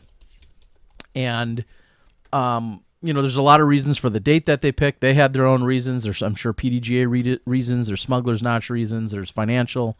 There's all sorts of considerations that go into that. Mm-hmm. And I guess I thought, again, selfishly, well, my favorite event of the year that I actually used to be able to compete in regularly takes place Labor Day weekend. Could I dare find a way to still compete on Saturday and Sunday and then Monday fly out to potentially the Pro Worlds? And that may or may not mean missing something that's taking place during the opening 2 weekends, or the opening weekend of Worlds. But anyway, that's for me to figure out later. Vincent asks, he'd love to see us get into some college disc golf. There is the whole collegiate thing that happens, now that it's kind of ringing up now. We're seeing a lot of it now start up, and then you'll see it in the spring. And you kind of see the culmination of that at the National Collegiates. That is on the schedule. We didn't really talk about it, but I don't know enough about the college disc golf scene yet. It's one of those little rays of light that I'd love to delve more into. It's just a matter of having the information out there. There's not a lot of information for us out there, so finding that is a little bit more difficult. I believe Wisconsin is hosting some form of a qualifier regional something or other that's taking place maybe this weekend or next or very soon. I know that much, and then I know that the national collegiates are taking place in, what is it, April? Is that what I saw on the schedule? I believe so. It's kind of weird. It's not weird. It's just different that it's worded or labeled as NCDGC, and I had to think about that for a minute. A major in North Augusta, and it's the NCDG. That's the National Collegiate Disc Golf Championships. Normally they spell it out. Yeah, it's a major this year, is what Vincent is saying. I think it has been for. I think it has for a couple of years. Yeah, and that's April 11th through the 14th. The next, which is the same weekend as Jonesboro. Okay. So then the next question, which is kind of somewhat random, is what, and it may or may not factor into scheduling. What weekend is Easter in 2018? Because it's probably right around that time frame, and it's on April 1st. Curious, and currently nothing scheduled April 1st in terms of one of these major events. Anyway, I know Jonesboro was up on Easter weekend last year. It's the weekend after that this year. Yeah. All right. Do we want to wrap this up and then maybe see if we can get Robert McCall on the line for the after show and talk about Pocono? That would be a good one. I'm trying to think if I had anything else pressing. I don't at the moment. It was just interesting, as I alluded to earlier in talking to Paige, when I started looking at her year and the numbers and the earnings that she's provided or that she's earned. Just incredibly impressive. And then to see, there's another story in that. Paul has won nearly 50 grand. Ricky's won 50, more than 50 grand. And they still have 2 or 3 large potential payouts to go. And I was surprised she was the 3rd highest overall. Who would you put in front of her? Not Simon, because he took a lot of the year off. Sure. And not Sexton, because he kind of had the year off. Mm-hmm. I would have guessed Conrad. That might have been ahead of her, like she had said. And I thought I had one more person when I was looking at one of the results for... Clearly, any name I bring up, I know is going to be wrong. Yeah, I mean, I that's why I researched Nate Doss. I clicked on him. I didn't expect Doss. Nico LaCastro. I would have thought maybe a Michael Joe. Go ahead and click on Michael Joe, because I didn't earlier. I didn't even think to do so. No, he's not even close. Currently this year, he's at 9,200. Okay. So I would have thought maybe a Michael Joe, but Ulibarri would be the other one, because he's had a really good season. Yeah, he had a large his and payout. He's at 19,000, so he's still a good 8,000 behind her. Other than that, there's nobody on this list I would look at and go, yeah, that person. Not even a Coling, not a McBride or a Barsby. Risley, disc golf boy, no, who's been playing some pretty good golf. He's been playing good golf, and he's been playing a lot of it, but not the rack up $1,000 golf. And Kale would easily be in that running if he attended all the big events, but he doesn't. He's at 17,000. He's at 17,000 in winnings for this year, and so pretty impressive, very impressive is what I'll say. And one of I think the second. Can you guess who the woman is with the second highest money earning this year? Not Kat. I would guess, because normally you would just say, "Oh, that's going to be Kat," but this year. It's a toss-up to me between Holcomb and Weiss. I would guess Holcomb if I had to take a wild guess. I believe that it is. Okay. Yes. Well, I'm not even going to check. I'm just going to say yes, because I think I looked earlier and I think it was Holcomb. So I'm going to go with yes. It makes sense. Kat has had Kat's had a rough season for her, we'll say. Mm-hmm. And we've gone over this in depth over the past couple weeks and months, that it looks like her game has started to turn around. Mm-hmm. She's having a lot of fun. She's playing well. I enjoyed some of the pictures we saw of the women on the trampolines, and not like I know it's funny, but just having fun walking around, because it looked like there were a few holdups on the course. Yep. And playing Twister and all these other fun events that while they waited to play or throw, that there was these fun little things that the women got to enjoy. Yeah, so. It was good. It was great seeing. One of the other things that I will be releasing, I keep thinking about all this extra work I still have to do. Yeah, you've got a lot of work to do. But the other thing that I'll be releasing is they had an urban skins match on Saturday night in downtown Johnson City. It was the 4 best scores that as of Saturday night, and a spoiler, that included at least one Pro Masters woman. And so, and it wasn't the one that won the tournament. I'm really going to blow your mind now. So it was a lot of fun. I recorded it. I was quite surprised on how well it worked in terms of being able to film in the night. There was, of course, some street lights and some other things, but I feel like I didn't fully process all the footage, so to speak, but from the little bit I saw, it looked really good for being 9 or 10 o'clock at night, or 8 or 9 o'clock at night. And so I'm excited to put that together as well at some point. I totally forgot I even have that. So, but it was a lot of fun taking place on Saturday night down there. So, Jeff asks, did I film the Raz round in Nantucket? We absolutely did. And I will give a quick follow-up to Nantucket. There's been a challenge or two, which I think we've overcome, but the real exciting part about it is rounds 1 and 2, so the entire tournament, so to speak, rounds 1 and 2 are edited and put together. I feel like the Raz round is actually done as well. I have to double check with my co-editor. I feel like that's done as well. Now it's just a matter of putting a little bit of polish on it and when we're going to release them, because now I know we're in the midst of this women's stuff and everybody's still kind of wrapping up their women's footage. I think you're going to see those by this weekend for sure still. I think you want them out before USDGC. Oh, yeah. You don't want them to get They're swallowed up essentially in there. done. In fact, one of them might even be uploading to my YouTube right now. It's just a matter of kind of systematically releasing them so they're not lost in the shuffle, but yet we don't want to take away from another event we covered. And I think there's going to be some big bonus giveaways and some fun stuff to go along with that Nantucket stuff, because we want to make sure everyone watches and is part of that. So. All right. Read quickly through the board if there's anything else pressing. Well, we can do that in the after show. Yeah, we That's can what the do after that. show is for. Exactly. I just didn't know if there's anything else pressing related to these topics. Didn't see anything. Best part of the women's was meeting Terry. Didn't see Johnny V. I thought you were going to say not meeting Johnny V was the best part of the women's. It could be. I mean, All it depends. It depends how I react. What am I doing? Am I busy? Sometimes. Yes. All right, guys. Well, it has been a lot of fun. We'd like to thank the ever so laid back, slightly distracted, cellular challenged Paige Pierce, third highest money earner of the year, Paige Pierce. That is, of course. She's always a pleasure to have, and I think we're going to be talking to her quite a bit more, both during the season and off. For Johnny V and myself, we're going to see you guys in the after show where we're going to interact with you more. We got lots of good things, including some giveaways and some other updates for you. We'll see you then when you step inside the Smashbox. Thank you to our $2 and above patrons. Your name is listed below in the credits. If you are interested in being listed as a producer in the Smashbox TV credits and supporting this and other fine podcasts, please visit patreon.com/SmashBoxxTV.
Hello, everybody. Welcome back to SmashBoxxTV After Show. I gotta put my nuts down now. I know you do. We got Robert on the line here. We're just trying to figure out an audio issue that we're having with him. Oh, there we go. It seems to be working a little better. It sounds like Robert. Robert, you can hear us or no?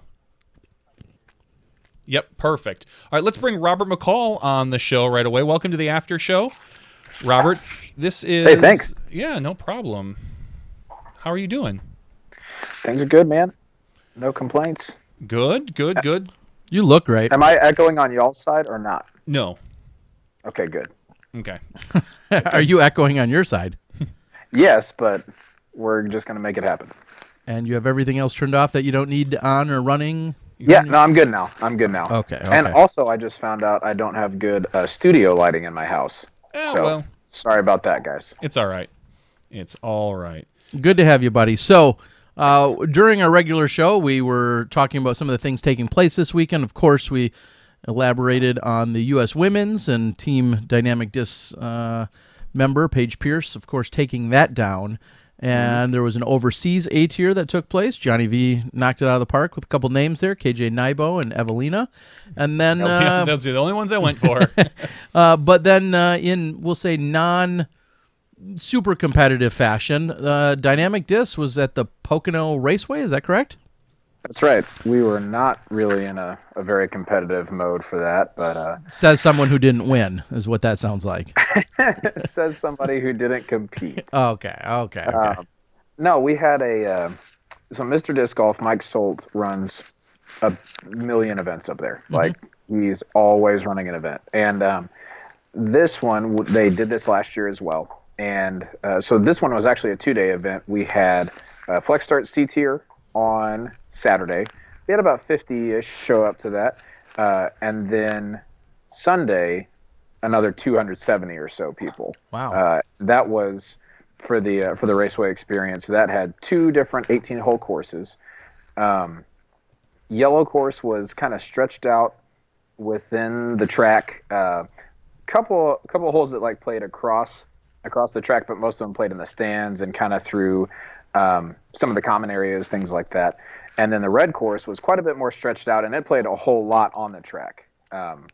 And so, yeah, longer shots. I mean, a lot of walking, to tell you the truth. And it was pretty hot that day, like record heat that day for that area, and beating down on the blacktop. So it felt quite a bit hotter than it actually was. But all in all, great time, great turnout. I think it was awesome. I really enjoyed getting to play it. I made a bet with Bobby. Oh, man. I gave him 12 strokes. 12, okay. Yeah. At first it was 10 because we didn't know how hard the course was going to be. But we got there, and he just pressured me, man. He was just like, oh, man, I don't get to play that much, so just give me 12.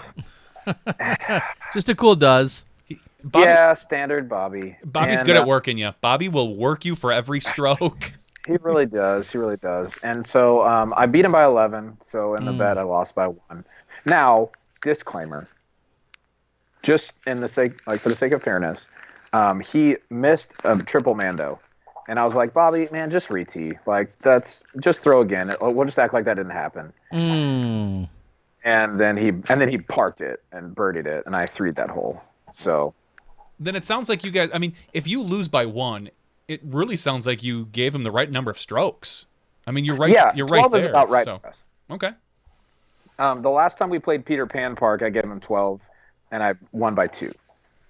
And so we're usually right around there, yeah. So you just said there was a yellow and a red course. How did it work? Where people got to play? Did you play one, or you get to choose one or the other? Did you sign up for one and then could option to get the other one in, or was it just a necessity because of the number of people? You actually got to play both, and it just depended on which tee time you signed up first. So okay. A lot of people did the shorter course in the morning and then just switched over to the longer course in the afternoon, and it honestly just depended on who you wanted to sign up with and what time they were able to be there. We played the longer course in the morning and then the shorter yellow course in the afternoon, and I think that worked out well. But your price of admission got you the opportunity to play both courses. Okay. And so if you want to play both, you could. If not, no big deal. There wasn't really score kept on Sunday, so you could just go have a good time, run aces, mess around with your buddies, things like that. So it was really cool. So I had to ask, and you just perfectly segued. Aces. I mean, Tennessee, Titan Stadium, Nissan Stadium. Oh, You're like, oh yeah, ace up over the pillars, through the walkway, nothing but chain. How many aces did you have this weekend? Only one ace this weekend. Only? Okay. Yeah, just the one. And honestly, it was like a long putt. It's up on this staircase. Staircase is probably, I don't know, 20, 25 feet above the ground, and playing to another little staircase that's only 3 or 4 feet up. If you run that basket and miss, because of the fenced-in area behind it, you're way past it. Definitely not getting a 2, maybe not getting a 3 if you don't put it in a decent spot. So we were just messing around, and I just put my warden out to the right and aced it. It was cool. I didn't get in the ace spot like a freaking rookie because I don't. Gosh. I always buy in the ace spot, but this time I was like, man, we're just gonna go have fun. It'll just be whatever. Yeah, because acing and winning a bunch of money is not fun, so I won't sign up for that. Good call. It was. I think I missed out on about $150. Ouch! Ouch! Now, and you work for Dynamic Disc. You don't need that. You don't need that money. You got Rusco. Rusco's just like, hey, man. Yes, that's what everyone always says about Rusco, is that he's just real loose with his money, just gives it away. Yeah, all small business owners are like that, I heard. So. That's right. And what I worry about when you talk about missing out on $150, that's at least half of a visit to a salon for you. I mean, a little over half. Okay. My haircuts go for about $200. Okay, and it's an honor that they pay you $200 to cut your hair. Yeah, that's right. I don't blame you. I will grace you with my presence. The DD discount. This would be great. And in Tennessee, you had 2 aces. I did hit 2 aces in Tennessee. Those were more like aces I'd be excited about. Sorry, my dog Walter is up and moving around, so I don't know if y'all heard that drop off. Yeah, there it is again. Yeah. Oh yeah, he's playing dominoes, right? That's what it's. Yeah, he's an excitable fellow. But yeah, the Tennessee ones were we were just messing around the first one. That's the one you caught video of, which was cool. And then the last one was our last hole of the day, last throw of the day. Walk off. Hung the Sarek out to the right, and I was like, hey, that's all right. That'll be a cool birdie. I'll finish, 6 under or something, and smash. 7. It was cool. So a great question did come in on the board regarding what disc was given out at Pocono. They had a lot of different options at Pocono. Okay.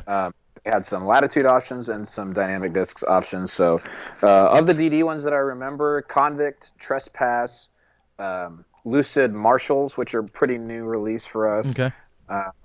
Things like that. And then the latitude ones, I saw some Mercies, I saw Compasses, things like that. So lots of different options for the players. And if they bought the VIP experience, then they got one of the baskets used at the event included in their package. They got to throw from the very top of the raceway down to 18's basket, which was in the winner's circle. So that was a really fun and cool shot.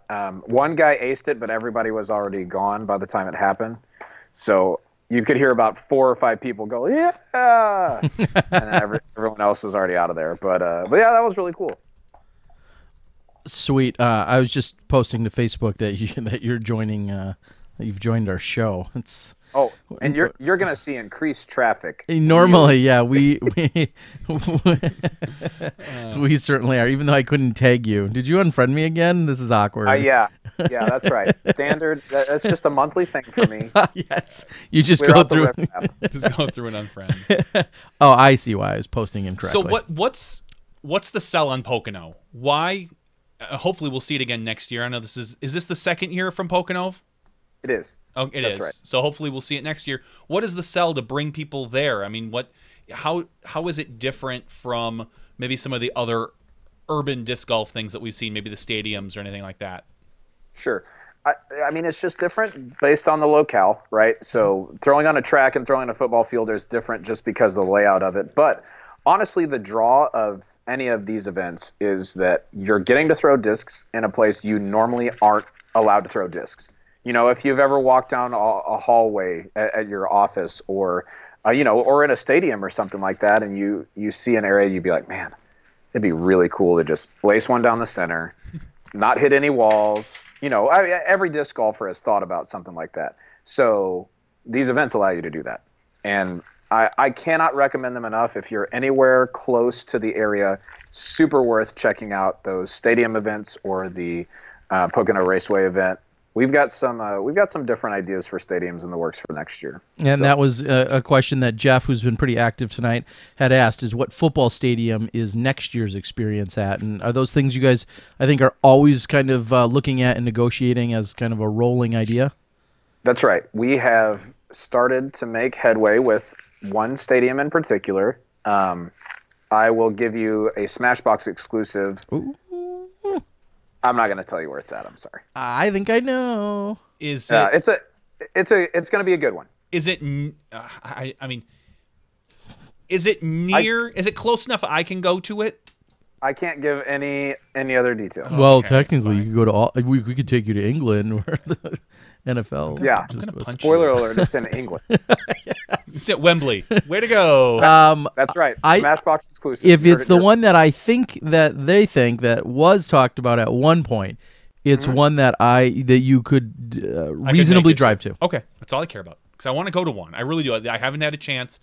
They've been relatively far away, and I just haven't had a good chance to go. And I'm really excited because I want to do it. Terry really dropped the ball when he had the chance to do it at the Bradley Center, Yep. and just totally screwed the pooch. Yeah, So, exactly. Rude. When they wouldn't let me come back in there and do it. Oh well, basically. We would love to have you, Johnny V. It was fun throwing with T-Dog this year because that's the first time Terry and I have thrown discs together. We've talked about disc golf at length, but we got to throw our round together. That was a lot of fun. Yeah, certainly was. So, is it fair to say there's always more in the works than that? There could be 2 next year, or there could be 9 of them, or whatever. I mean, this is something you guys are always pursuing, this endeavor? This and other things, yeah. I'd say something that we're really trying to do is create new and exciting events that aren't just tournaments. Because we love running Glassbone Open. I believe it was the biggest PDGA event this year. And if you haven't been before, yeah, I know I'm wearing a DD shirt. I know they pay my paycheck, but you have to go to GBO. It's so cool. It is really a fantastic experience. But even just until it's outside sold of out that- and you can't get in. Yeah, then they say you're out. Sorry. But yeah, we're always looking for new events and different ways to interact with fans and different ways to get our pros hanging out with people. So like the Luck of the Draw skins match that we've been doing, those have gone over really well, and I think we'll see a lot more of those next year with Ricky and Paige. And they're just super fun, man. You get to walk with them, watch them throw awesome shots, and I don't know, all joke around with each other. It's really, really a cool kind of inside track to get to play with the pros and pick their brain about stuff, things like that. Did you know that Paige is the 3rd highest money winner in the I PDGA did. this year? You did? Okay.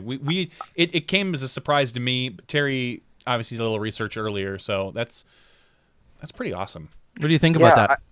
I saw that posted earlier how Ricky was around like 53 or something, and Macbeth was around like 47. Like they were both way up there, right? And then next down, 27-ish was Paige, and that's just, in my mind, super duper cool. I mean, great to see one of our players do it, yes, but just for women's disc golf in general, great to see that a woman can truly make a living doing this. And I think that should inspire other women to go after that. Because I got, like, the women's field right now is small. There's I guess you couldn't say more parity than there has been in years past, but we see new people making a charge every week, and we see new, like, I've known Lisa Fakis for a while. I know that she's really good at disc golf for quite a while, but get her out on tour, and man, she's having some really good finishes. She finished 3rd at Worlds this year. Where'd she finish at WDGC? It's like she top 5th. 5? No, tied for 4th. She with tied for Kat. 4th with Katrina. Yep.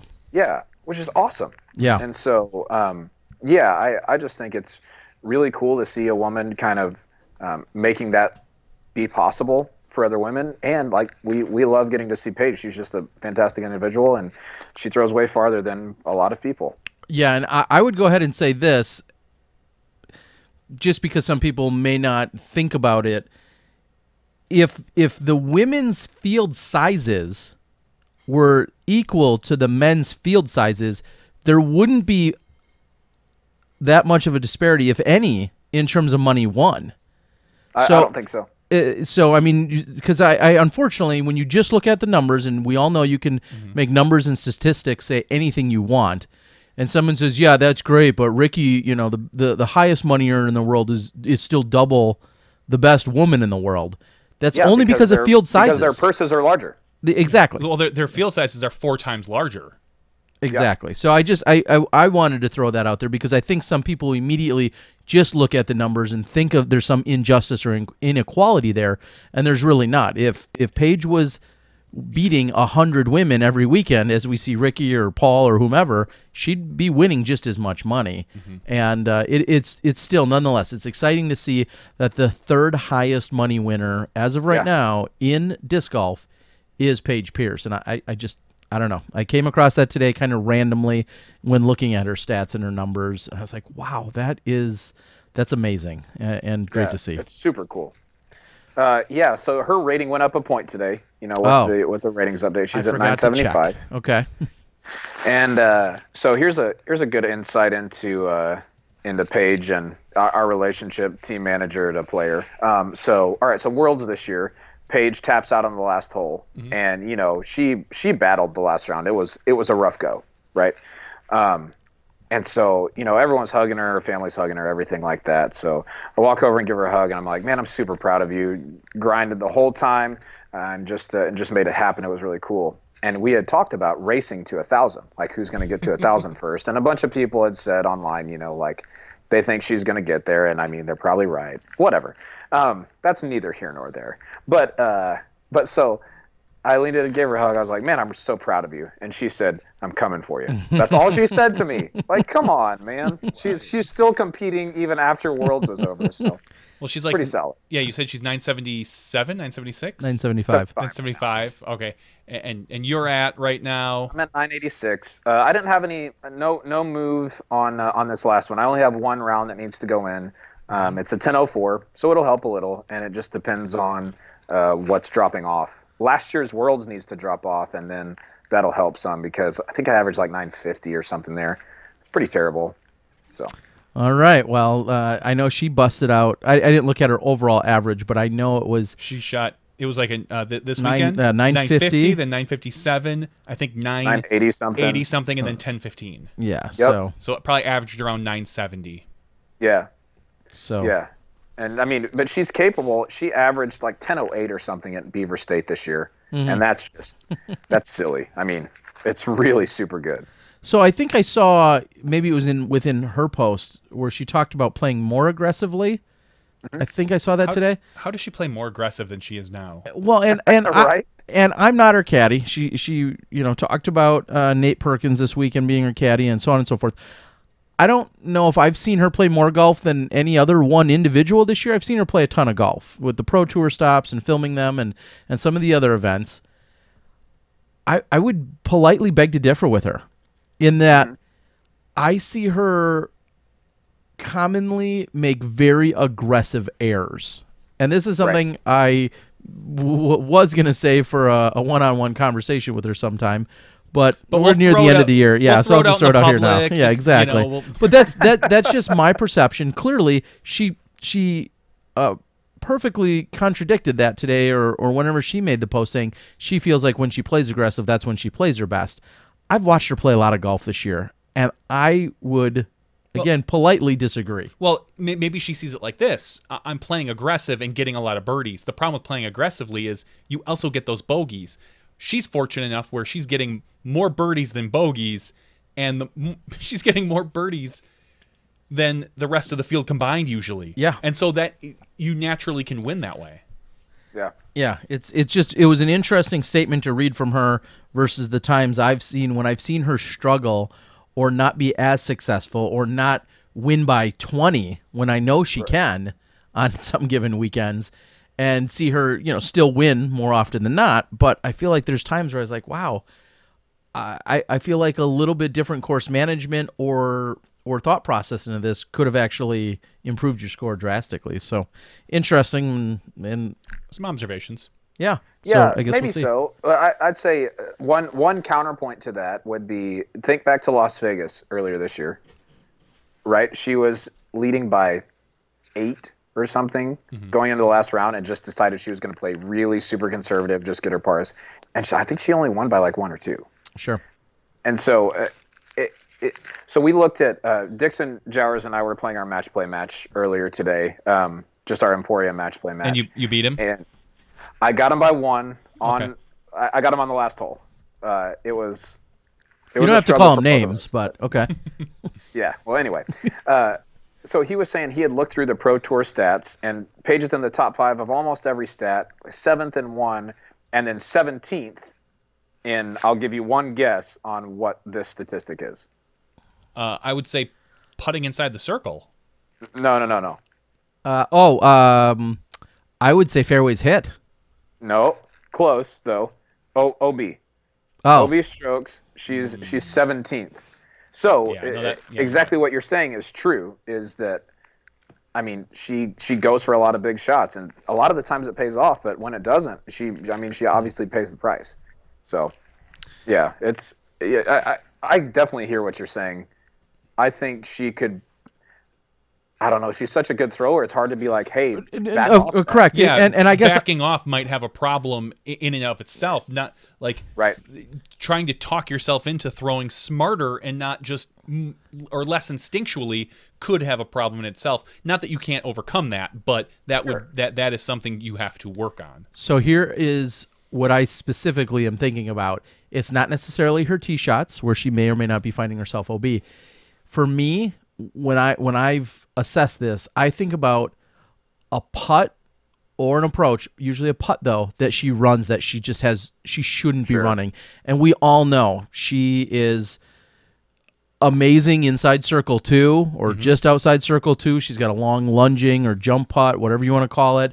She can be very accurate at those. However, I see her running putts with danger nearby, with a hillside, with whatever, just a putt where it's like, I think of Texas, a very specific one at Nick Hyde. She in no way, shape, or form. I remember turning to her caddy, whoever it was, and I kind of mouthed like, why is she shouldn't be running that. She was 100 and some feet away, and she was throwing at it as if she was trying to put it in with trees. It's hole 10.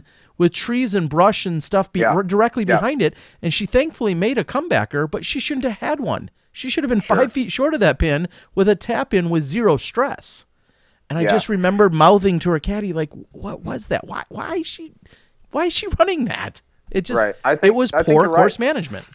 And I think there's something to be said for maintaining your stress level on the course in situations like that, right?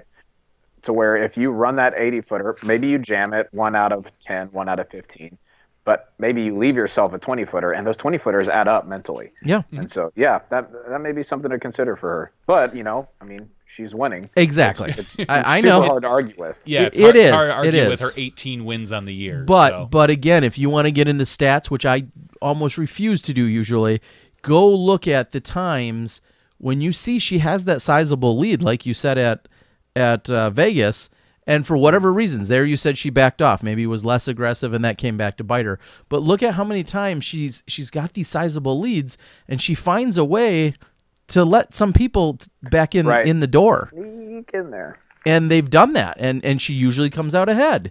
And she's a fierce competitor, and I get all that. And I love her to death, and I think she's awesome.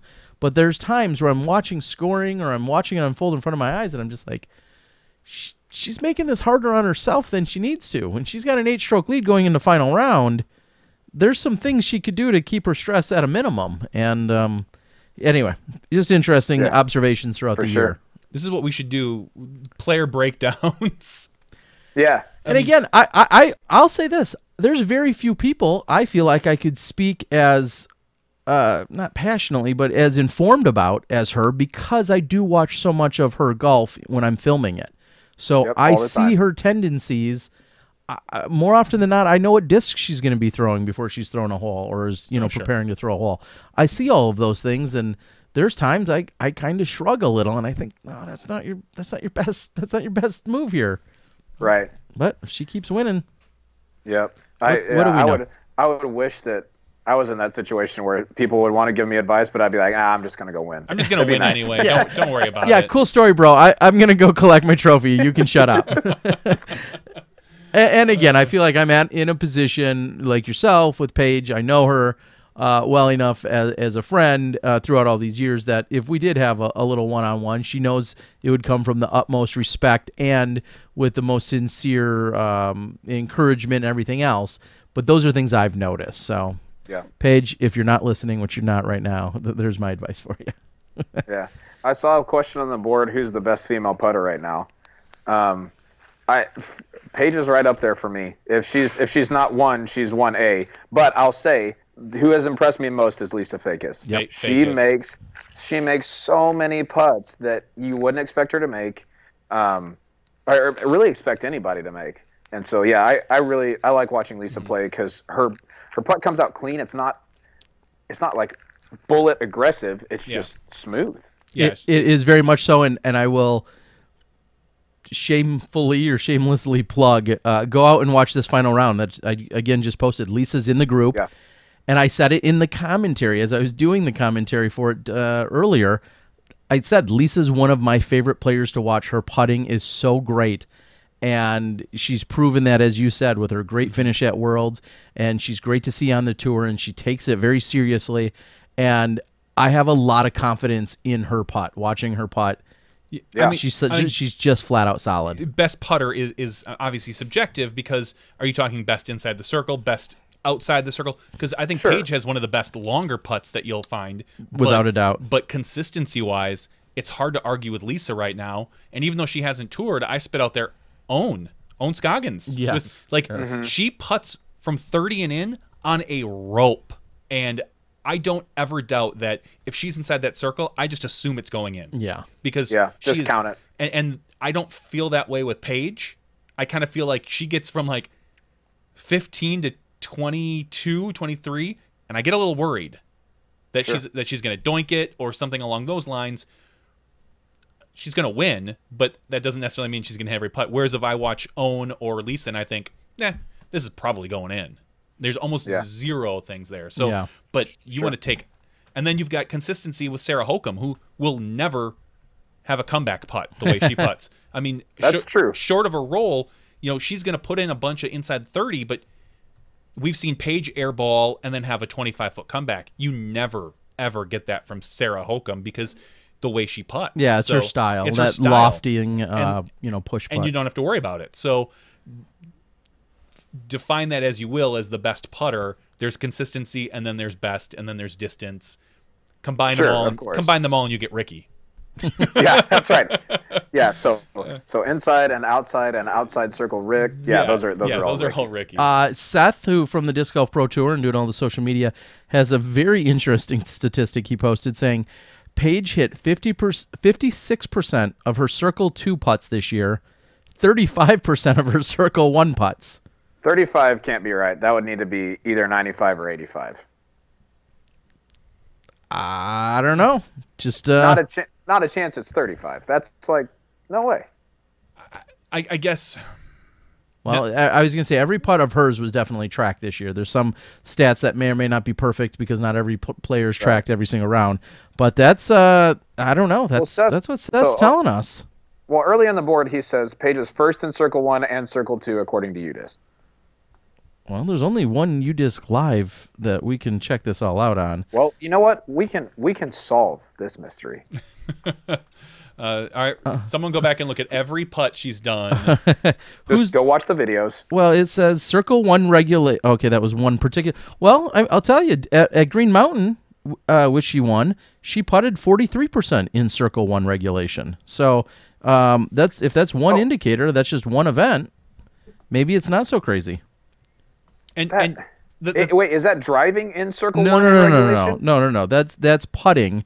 That's how many putts inside 33 feet. And I don't think they count, obviously, bullseyes, which are right under. So Circle 1 regulation is 35%, and Circle 2 is 56%. Now, clearly, she had a lot less. No. Okay. I know this. Okay, so in regulation is the driving stat, though. Because that's why those would be like I that. apologize. Okay. So 35% of the time she Yes. was inside Circle 1 on her drive. Okay, yeah. I misread. inside I Circle 2. misinterpreted what he posted then, yes. There you Okay, go. so Circle 1 putting, you're right. She was 84%.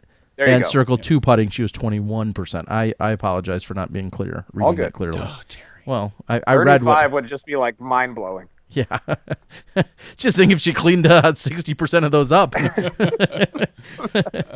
And just real quickly, since we're in that conversation, that's a good call. Let's just compare to a few other women.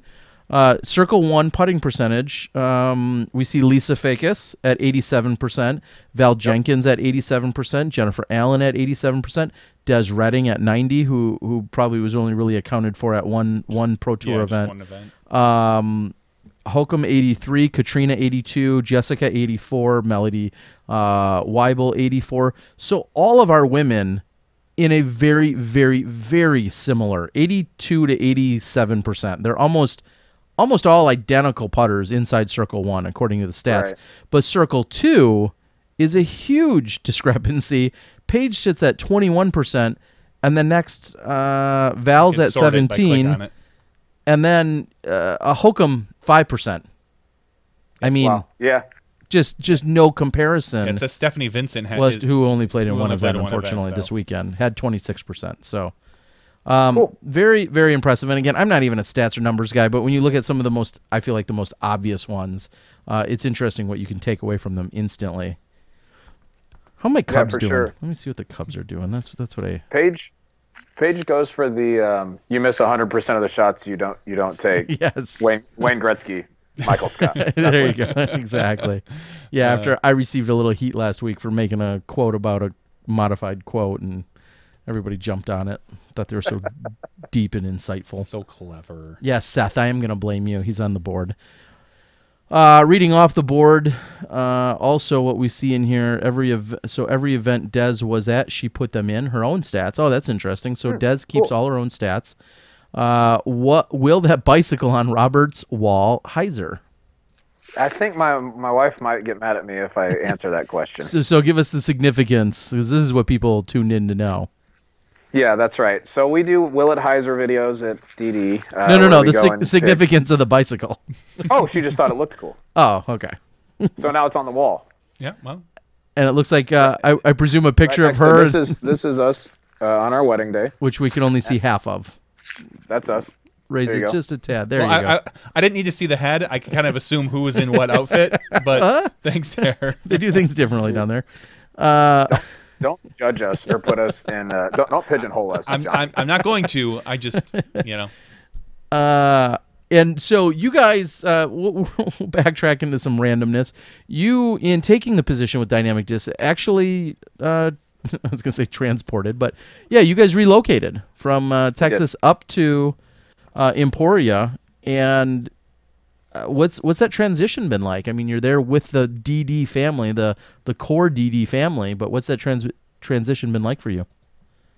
All right, so I'll tell you what I thought going in and where we've arrived at now. Yeah, Okay. I was going to ask. That was maybe my next question: is how was Yeah. how was the job different than what you expected coming in? So Sure. Okay. Well, but before I was here, I was a worship minister and a campus minister at a church in Austin, and then a middle school minister at that same church before that. Mm-hmm. And so both my degrees are in church work. That's what most of my work experience is in. And when we accepted this job, I figured that I would like this job, that I would enjoy working here, and that I just kind of have to bear being in Kansas because I'm a Texan through and through. I mean, I was born there and I've lived there since then.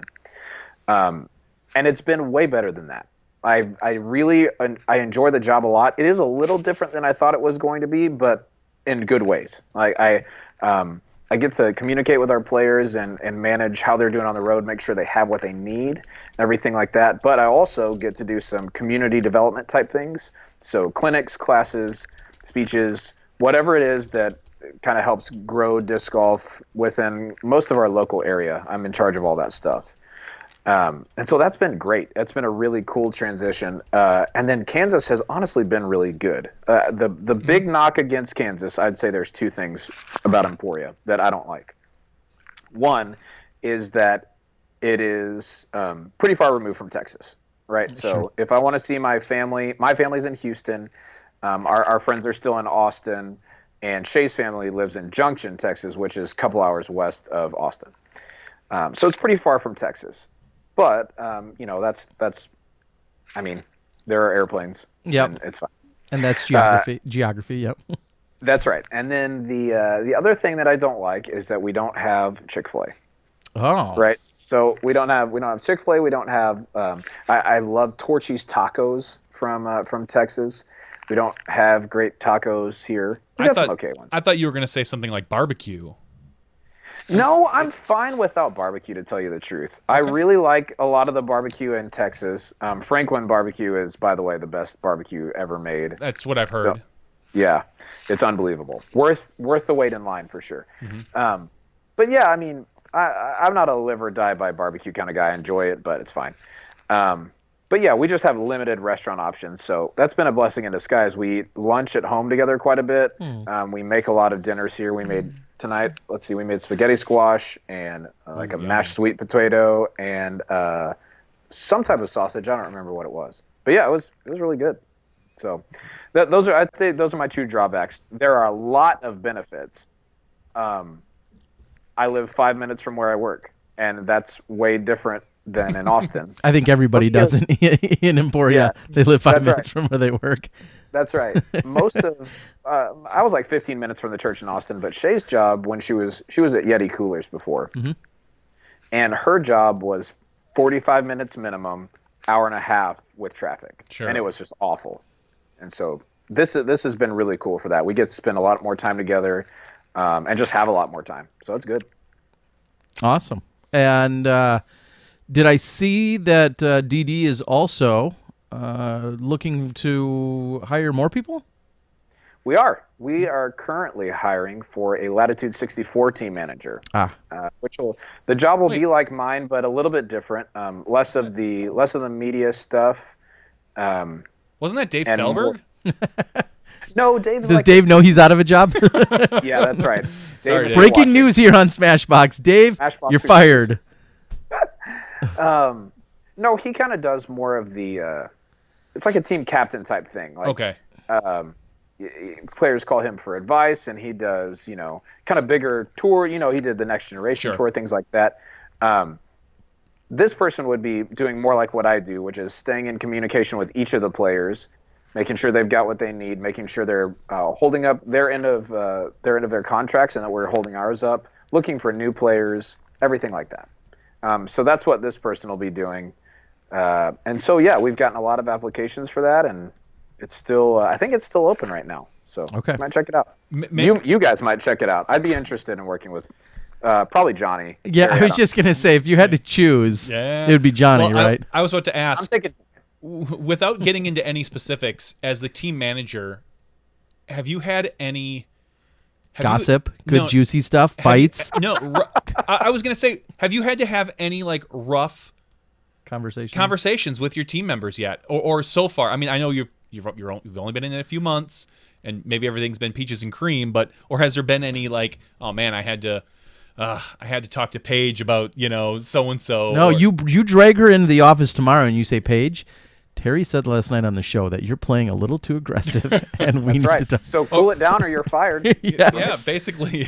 The short answer to that is yes. Okay. Awesome. Almost. Tell us about him. Maybe, or her. Maybe 2 or 3 weeks in, I had my first pretty difficult conversation, and then they've just continued since. And it's not like our players do a lot that warrant that sort of thing. Sure. But we hold our players to a high standard. And if it seems like they're not upholding it, or sometimes the conversation is I've dropped the ball and I need to call and apologize. That's happened a couple of times. And so those aren't very fun conversations to have, but they have to happen. Okay. Wow, awesome. So when do we get to hear the scoop on all these? That should be a totally separate podcast. When do we get to hear the scoop on all these? Probably never. I'm pretty confidential about those type of things. Oh, that's no fun. That's I know. We want the juicy gossip. Yeah. Yeah, I want, don't really play into the gossip very much. We want to hear. We want the the inside scoop about how you need to call Melton and tell him to shave. Yes. Like you That's right. You need to trim up that beard, Melton, or niche. All right. So here's a similar topic regarding the teams. Okay. Is it and you're the perfect person to ask, is sponsorship through DD specifically, we'll leave Latitude and Westside out of this because you're the team manager here, is sponsorship an ongoing application process? If somebody's interested, are you guys always open to listening to new team members? Is there ever going to be a special or certain number where you think you'd like to keep it around? Is that kind of or is that an always evolving thing? Good question. It is an always evolving thing. I don't think there's necessarily a magic number. I know there could be too many. Mm-hmm. I don't think that we're quite there yet. At least as far as the capacity that I have to take care of everybody and make sure they have what they need, I could probably handle another 30 or 40 people. I'm not saying we're going to add that many by any means, but just capacity wise, I think that could happen. But yes, we do have an ongoing application process. If you go to dynamicdisc.com/sponsorship, we've got both a tournament sponsorship application on there and a player sponsorship. Yeah, go quick, Johnny. Go quick. And I respond to each of those personally. And so, yeah, when we get those forms, I take a look through and see if the person is somebody who would be interested in. And since I've started this job in February, I have answered over 600 applications. Wow. How many of them? Very few is the answer to the question you're about to say. Okay. What? Okay, so we'll do a little PSA then. This is could be a venting process as well, but a little PSA. Give us first the things you're looking for. Sure. Or would be Sure. that may spark your interest or pique your interest. What are some of the things that jump off of a resume or the application that I'm like, okay, yeah, I'll keep reading? Yeah, I got you. Well, I mean, it depends on what they're trying to bring to the table, right? If it's exclusively a player, then good play is going to be up there. Having a high rating, good finishes, things like that. Everybody wants those type of people on their team. That's not the only thing that I care about for our players. I want our players to be well respected by their peers, and I want them to be giving back to their communities. I want them to be giving clinics and lessons and things like that. I like having people on the team who nobody really is like, man, I don't really like that person. And everybody has people that they don't like and who don't like them. That's just how. So I've heard. Like Bobby.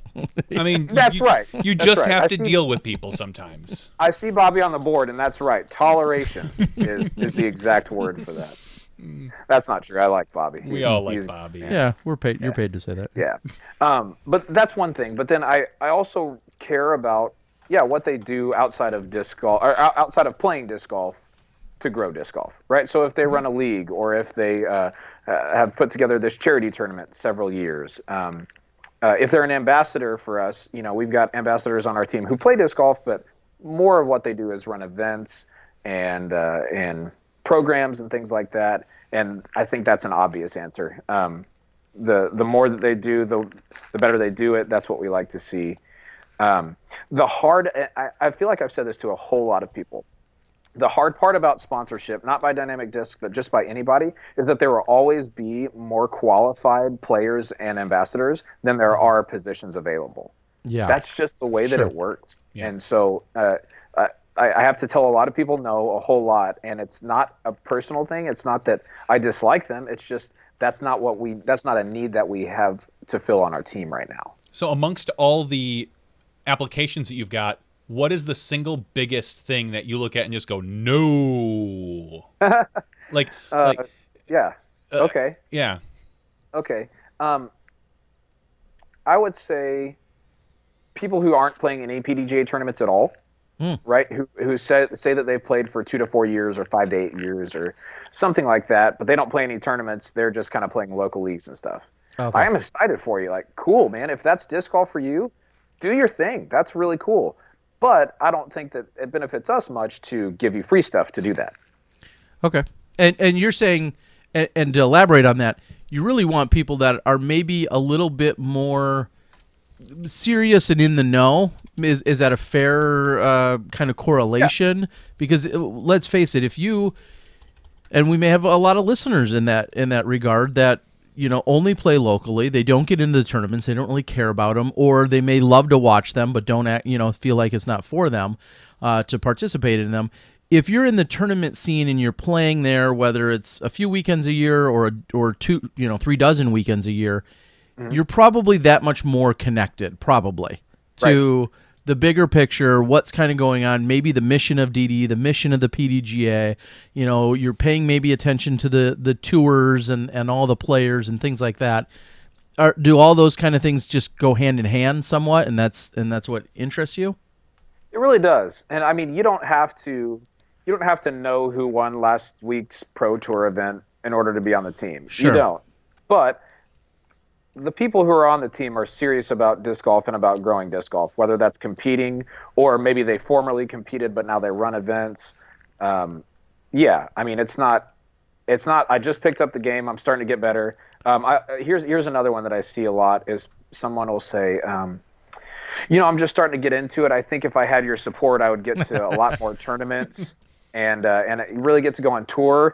And I think you've misunderstood what we do here. Sure. Okay. In that situation. Yes.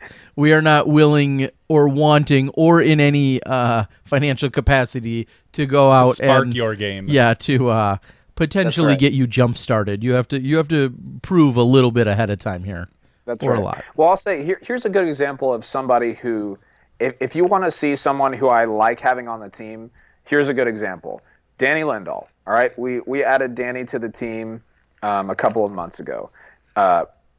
Before that, Danny had already, by himself, not by our request or anything like that, started doing instructional videos and building an audience in those. He was wearing our clothes in those videos, promoting our product. In my opinion, not in an annoying, pushy type way, but just, it was present in his videos, right? And he's a good golfer who's getting better. And when I see somebody like that who's already willing to put in the work, that opens my eyes pretty quick, right? You have to, for me, you have to have done quite a bit of work to get to where you are. Very few people just stumble upon the spot where I'm interested in sponsoring them as a player. So you just want fanboys? I want fanboys. If fanboys that have done some work, switched over to DD, then you're on the team basically. Yes. Okay. In all seriousness, though, it makes perfect sense what you're saying. It's very competitive. Sponsorships have grown and expanded over the last decade or so since they used to be almost solely based on performance, on a rating, and your personality played a little bit of a role. And in the last few years, that has definitely expanded, and we've also seen a lot more manufacturers come on board, and the concept of sponsorship has expanded for a lot of different reasons, and I think a lot of them are great, but they all come back to whether you're the best player in the country or the best player in your region or you're getting on as an ambassador, they all come back to you have to put in the blood, sweat, and tears into something to better your craft and to be a standout person in some capacity in promoting golf. And and there's no shortcuts. I mean, I know this sounds also obvious, but maybe not. If you have 600 applicants and 300 of them, I feel like you're the shortcut. Well, then, maybe this isn't all too obvious. Yeah, absolutely. And I say that, yes, play is important to us, but like you said, your personality and how people view you, how you carry yourself is, that's, if you don't have that, I'm not interested, right? You could be the absolute best player in the world, and if you don't carry yourself in a way that is respectable, that has integrity, I'm not going to throw you a sponsorship. Plain and simple. So who's on, right now, would you say, on the cusp of possibly getting kicked off the team? Anyone? Okay, sure.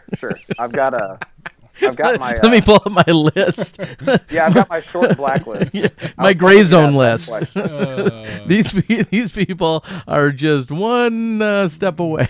Hold on, let me bring up the DD website. I'll start saying names. You give a wink. That's right. Yeah, I won't say anything, but Pierce, and we'll make another one, and you just give us another indicator if they're up for promotion. McCabe. That's right. Yeah, Eric. Yeah, that guy hadn't done anything for disc golf in a while, so he's out. So his rating's taking a plummet. I mean, he doesn't hardly play PDG events anymore. Oh my He's ready to be off the team, if you ask me. That's right. If he doesn't win Pro Masters Worlds next year. That's right, he's done. If by taking a plummet you mean he's still at like 10-16, like isn't that silly? That's down like 8 points, I think, from 10-24 that he was like a year or two ago. I know, but it pisses me off that he doesn't like play that much, but still just goes out and shreds. Truitt on the board had asked if you ever reach out to any players first for a sponsorship, and I think I could say yes to that. Right? There's at times I think back to an AM Worlds where Paige Pierce had kind of brought someone to your attention and said, "Hey, I've seen this woman at a couple of events. She's a good ambassador and promoter. She's a good player, but she's also someone who I think fits and is aligned with DD already." And so in that case, you guys kind of took Paige's advice, and then through your own process, you ultimately asked her to be on the team. And so you guys do stuff like that, don't you?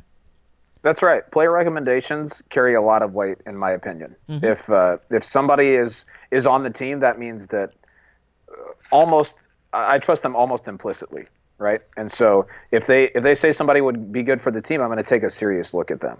Now, there is a portion on the application online where you can say, would anyone recommend you to the team? And if you put somebody's name on there, you better have talked to them about that thing first. Well, I mean, if she knew me, Paige would totally. She would. If she knew me, but.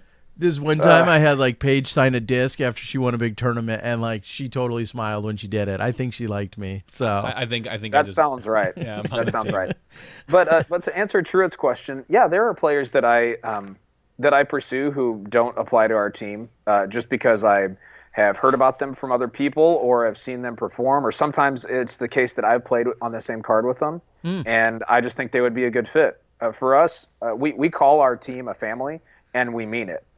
We have each other's back. When I travel to events, if there's any DD team person anywhere nearby, I have an open room, and it's the same thing at my house. And so we are very much a family, and I'm interested in players who want that sort of environment and thrive in that sort of atmosphere. Last year, we saw a lot of movement in players. I mean, we saw Coling and Paige and everything. Maybe you have an inside track. Do you foresee that type of movement this offseason with players, or do you think it's going to be a little bit more calmer? I mean, you being a team captain, you might have inside information as far as maybe who you're looking at, who's coming off of contracts, things like that. Do you think we're going to see a big change this fall? And who are you cutting? Yeah, that's right. It's honestly a tough one to call, really. I think there are. After that big shift last year, there are a lot of people who will probably look at what those players got in their contracts, if they're friends with them, if they know what they got, and think, hey, maybe I could get a better contract somewhere else. That may very well happen. I'm not sure. I don't know. I have people that I'm interested in talking to. But who knows if people, move from our team to another team, move from another team to ours, move from no team to ours. It's really hard to call right now, to tell you the truth. Okay. I think about DD's team, which has now expanded, of course. We saw, I'll say, a big acquisition in acquiring Drew Gibson and Paige Pierce, some pretty big names. Zach Melton as well. I think about that. And then it seems like and maybe I'm dead wrong with this, but it seems like on Latitude's side, they are definitely very deep, and they obviously have a lot of great players. I wasn't trying to compare skill sets, but just on Latitude's side, they have, isn't their team like 6,000 or 7,000 people? I mean, they have like a ton of people on that team. I think I heard Felberg once say that they had 99 or 100 sponsored players, and maybe that was a long time ago. That's about right. Wow. I think they're around the 100-ish mark, maybe a few more, a few less. As opposed to DD. We're sitting at about 80. Oh, there are that. Okay. Yeah, not all of those are tournament players. Like I said, a lot of them run events. Some of them are just our family friends who used to play and are now just kind of promoting in their area. So they still get some stuff from us, but we don't hold them kind of to the same standards as we do the touring players or the people on our higher up teams. Okay. Yeah. And now, I know this is a full DD expose here, but what? Sure. How many different teams levels? Maybe is a good way to ask that. What are your most popular levels? Sure. So you can check the website. We're really open about the team levels that people are on. Our top level is a world champion team. We've got 3 people on there right now: Eric McCabe, Paige Pierce, and Ron Converse. Ron's now back-to-back Grandmasters world champion and a super-duper impressive guy to watch if you haven't watched before. And then obviously I don't have to say that about the other 2. They're obviously great. Next team down from that is King D's, and then Fusion, Lucid, Classic, and then Ambassadors. I say last, but they're not last to me. They do some really important stuff for dynamic discs. And so those are the teams that we have. Each of them get just different amounts of allocation. Is it similar? I asked this to Drew Gibson, and I don't know if I ever got an answer. Is it similar within the teams? Like, could one team member assume, hey, I'm on the Fusion team. Other Fusion team people are probably getting very similar to what I am. And then, with a little bit of maybe variance. Yeah, I mean, I think you hit the nail on the head. For people who are on Team Lucid, they're basically getting the same thing as other people on Team Lucid. That's how it goes. Okay. Interesting. I mean, because there was obviously discussions as far as, I can't remember how it was brought up, as far as who makes a living at disc golf and what do they get and this and that. And I said, you could look at your top team members, like your whether it's Innova champion or the DD ones or whomever, and say, those are your special players. Those are the ones that might be getting extra bonuses over and maybe have special contracts. But I think, except for those players, when there's probably only about 10 of them in the world, the rest of them are probably getting relatively similar to the other people in their team. Sure. So, I think that's probably true. I don't know how any teams function Correct. other than ours, but yeah, I would assume that's pretty accurate. Now, a great question was brought up on the board, and we know, believe it or not, there's some politics that take place. But without getting into the specifics of the actual politics, what are some of the conversations you may either have had or you may have to have? Do you guys get into any of that? And where does social media? Clearly, we see athletes at all levels, disc golf and beyond, have certain obligations. Sometimes it's to promote a product so many times on social media, and sometimes they get fined or banned or removed from teams or whatever due to their off-course interactions. And are those types of conversations that are there policies in place that you have to work within or develop maybe even now? Yes and no. I wouldn't say that we have an extremely strict policy about what you do or don't post. If something catches my eye as something I don't think brings benefit to the player themselves or to dynamic discs, I'll reach out and say something about it. But across the board, we've got people who are on the farthest sides of each portion of the political spectrum. Very far left, very far right. Sometimes they're vocal about it on Facebook, sometimes they aren't. When it comes to stuff like that, it's their prerogative to share it if they want to. I'm not going to force or control anybody's censor. Unless they get into something that's, like, I think truly hateful or denigrating to another person in particular, right? Like if they attack a person or something like that, obviously I won't stand for that. But that's an extremely, I don't know. Right. I haven't had to deal with that yet, and I Rare. don't really intend to.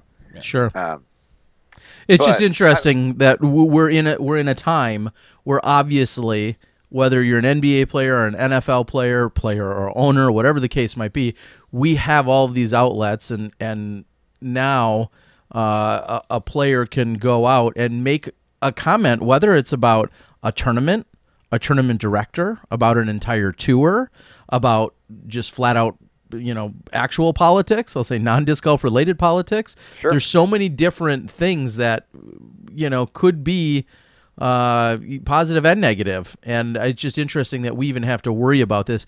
Obviously, 30 or 40 years ago, it was, okay, the best players maybe would get an interview. You either said something dumb or not, and it was quoted in a paper. That was about it. And that's it. And that was now the extent of it. There's so many more opportunities.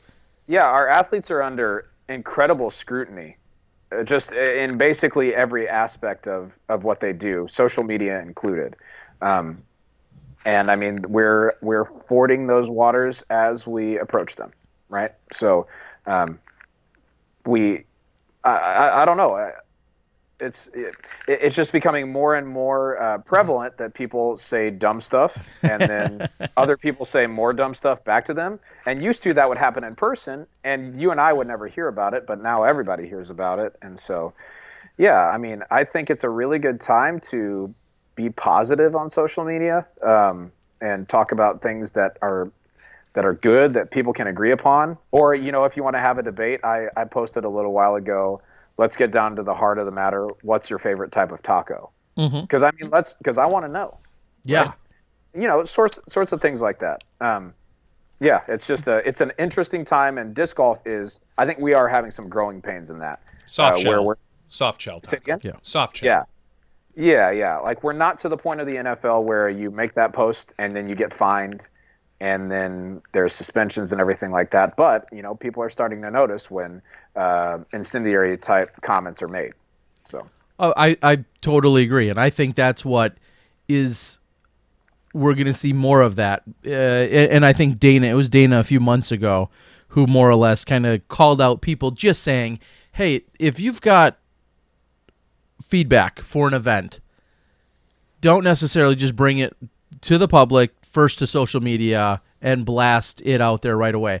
Go through some other channels to maybe rectify or address or bring it up with other people that are directly related, maybe rather than in the middle of your round making an ill-conceived post or something that could be come off as a little bit degrading or childish or whatever. And those are some of the waters we're wading through right now, and I think that's interesting to see because we can all get worked up about anything on any given day, and it's obviously super easy to take it to social media, and we have a very small, friendly sport, and things can certainly quickly spread amongst us. Yeah, no, you're exactly right. So it's something that we're all getting used to together and learning about. And I think, and I agree with your point about not going to social media first. I am a firm believer in, if I have an issue with somebody, the very first thing I'm going to do is talk to that person about it. And it's going to be uncomfortable for one or both of us, but that's the way to get business done, in my opinion. Someone's asking, are you going to be at USDGC supporting your team members or not sure? No, I can't make it this year. Okay. I really like really how that want almost to. sounded like a loaded question. Are you going to be there to support them or no? Not, or not? You're not going to support your team? Nah. I've decided I don't care about them quite as much, so I'll skip that. No, actually, I've had disc golf related work the past 4 weekends. 2 of which I've been out of town for, far from home, and then 2 of which I had a Saturday obligation for a clinic. And that weekend, my cousin is getting married in Texas, so I'm going to be down there. Shay and I will travel down and spend time with family down there. So no USDGC for me this year. I definitely want to make it out there next year if possible. I'd love to play it sometime, but I mean, I'd also love to be 6'6" and dunk a basketball. So just because you're 6'6" doesn't mean you can dunk a basketball. Okay, but if I was 6'6", based on my previous athletic experience, I'm pretty sure I could. So I bet Oh, you're saying that because you're not able I to think dunk I think we're losing Robert. I think he's going through a tunnel. Sorry. It's been a while since I can still touch the rim, but it's been a while since I've been able to dunk. Yeah. There was I had glory days in high school where I could grab it with both hands, but could never get the ball over it because I'm a short guy. I could small ball it. I could get the small ball over the rim. Back when I was in high school, and I was on the swim team. I was never a basketball player. Grew up. Yuli and I ripped on me for a while. Yuli ripped on me for a while. I grew up with like this gravel driveway and never had a basketball hoop installed, and so it was never anything I enjoyed that much to do. And I used my height for other sports related things. But now it's a lot harder to get the spare tire up when I jump. It's very strange. So strange. It's harder to jump than when I was younger. I know. I don't so understand. My knees pop a little bit, and when I come down, there's a lot more weight coming down too. So it's not as How much strange. fun. I don't understand. I think gravity has changed in the past 20 years. Oh, man. It's either Obama or Trump's fault. One of the two. I'm not sure. It's one of. I agree. It's definitely one I'm of going the two. no, because I think this started happening. Clinton, definitely Clinton. The second Bill second Bush. Clinton. The Oh, second Bush Bush. is when gravity started affecting me differently. I'm going with that. Makes perfect sense. I'm sorry, I'm catching up with the board. Also, Ken Nelson, I think you're late to the board, but yes, no live coverage at the USDGC. There's not any signal issues. There's just simply no agreement in place for SmashBoxx to be there, so I don't believe they're going to have any kind of live coverage. Deanne Arlen, welcome to the board. I know you tune in every once in a while. Good to see you. A Kobe commercial reference or MJ. Yeah, the comment above his. Yeah, Michael Jordan had that commercial. I've missed 26 game-winning shots. Mm-hmm. I've lost this many games. That's why I succeed, or whatever. That's right. Yeah.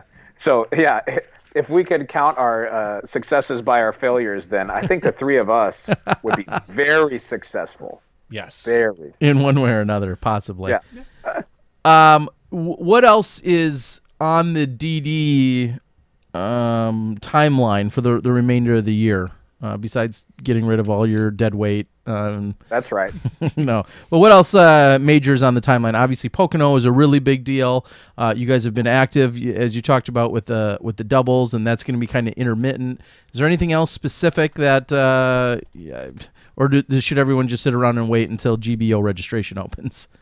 That's right. And please do that because it fills quickly. Yes, very quickly. We are running a B tier up here in a couple weeks called Dynamic Discs Open, just playing Jones East and Jones West. Nice. I think it's a 180 player cap. So just a smaller event, but something that I think will be really cool. As far as big events for the rest of the year go, I don't think we have anything else on the docket. Okay. We'll be getting around to a tournament here or there. We'll go down to Piney Woods together in Tyler. That's an A tier that Steve-O and Brad run down there. So I'll go and play that. I'm excited. I like those courses. But then honestly, all signs now point toward GBO and then Junior Worlds next year. Yeah. And I'm super excited for Junior Worlds next year. Bobby's on the board also saying the Grow Disc Golf Day. Yes, thank you, Bobby. Yeah. What day is that? I don't know all the details about that one. I probably should, but alas, I don't. I got a question or two maybe for you. Have you gone back and listened to yourself do any live commentary? I did when we were at Green Mountain. Jamie and I went back and watched just a hole or two. And that's about the extent of how much I've gone back and listened. Okay. Is that a loaded question? No. Were you going to ask me about if I noticed anything annoying about myself? Yeah, well, I was going to go there. I was going to be like, we've talked with people, and we've said it's not as easy as it looks, and this and that. And I was wondering if you had gotten any feedback or if you had looked into it and been like, oh, my gosh, I can't believe I say absolutely, for instance, is one of the words that you happen to use a lot. So many times. A lot of people do. A lot of people do. Terry and I have talked about it, that absolutely seems to be a crutch lately for a lot of people. For, right. Or for me, yes, or so, I tend to say quite a bit. I didn't know if you had gotten any feedback or learned anything or had even gone or even attempted, or if you're just like, psh, I got this. I don't need no feedback. No, it's definitely not that. When I have gone back and listened occasionally, like we did at Green Mountain, uh, I don't do that as often as I go back and listen to the podcast. Just because it's easier, and we do it every week. It's easier to kind of catch, and it's fresh on my mind, right? And I've noticed that I do I have vocal fillers that I like to clean up some. They're certainly not crippling like some that I've heard, but I mean the goal is to have none, and so I work on that just in general. Let's see what else. And obviously, it's not your job. You're doing podcasts, and it helps out because you're the team manager, and you have a great perspective and things like that.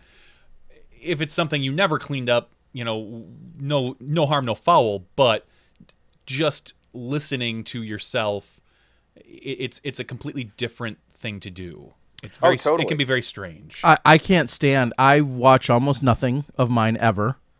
I never go back, and not because I think I did a great job. I just can't stand listening to myself.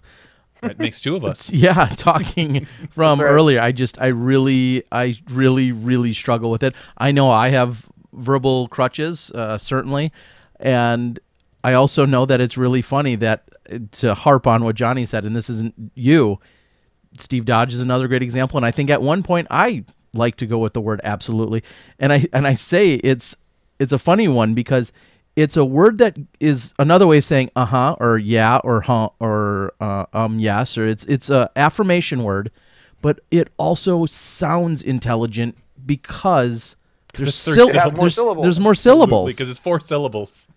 So certainly, if I think in an 18-hole, and this is not picking on Steve Dodge, but in an 18-hole round, if him and I are commentating during the Pro Tour event, I think he'll say absolutely probably 16 of the 18 holes, just because, and it's just such an easy word to do, or I'm just brilliant and everybody wants to agree with me, which I don't think that's the case.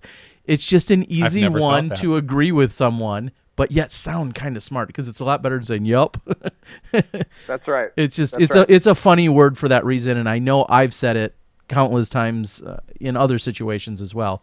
I think when you're the person being addressed, that's when it's always easy to do. Avery does it. Lots of people do it. All of us within our little disc golf community. It's just, and I've listened to some professional broadcasters overuse it as well, and maybe it's the exact same logic. I don't know, but it's a funny word. It makes sense because we want to agree with one another, because it now sounds like we've done something good together. Yeah, right. Okay. Well, and you're acknowledging that you're listening to the person, right? And not. And that's. Yeah, you're right, and that's a thing for me too. I'm a really active listener, and Bobby had to get on to me about this on the show. If you're talking with me, I'll give you verbal cues that I'm listening. Just that's how I listen. I did some counseling training a while ago, and that's how I listen to people, right? So that you know that I'm listening to you, which is fine if you're trying to interact with someone in a one-on-one setting. But in a video setting or a podcast setting, it can come off as distracting. And so I try and clean that up in those situations for sure. There is one other that I thought about that I do. Crap. I don't remember what it is now. Oh, there's the crap video. I did have that one. That was awesome. That was awesome. Yeah. It just, everybody loves outtakes. Everybody. And no matter how good you are, no matter who you are, you can't help but chuckle, and I'm grinning and chuckling as I'm watching that with you as that goes down, because it's always funny, because we all screw up. Sometimes we're better than others at whether it's even in an edited situation or not, but we all screw up, and it's funny to see that. And I've said it a million times, especially, which is a word I used to pronounce incorrectly, especially when I started working with Disc Golf Planet and volunteering with them, and they would want me to do a canned piece, just a canned little 30 or 60 second thing. I'm going to throw it to this, spot, or I'm going to do whatever. I feel like, and I might be wrong, I feel like I could go 2 hours of live anything and maybe not screw up one word. Yep.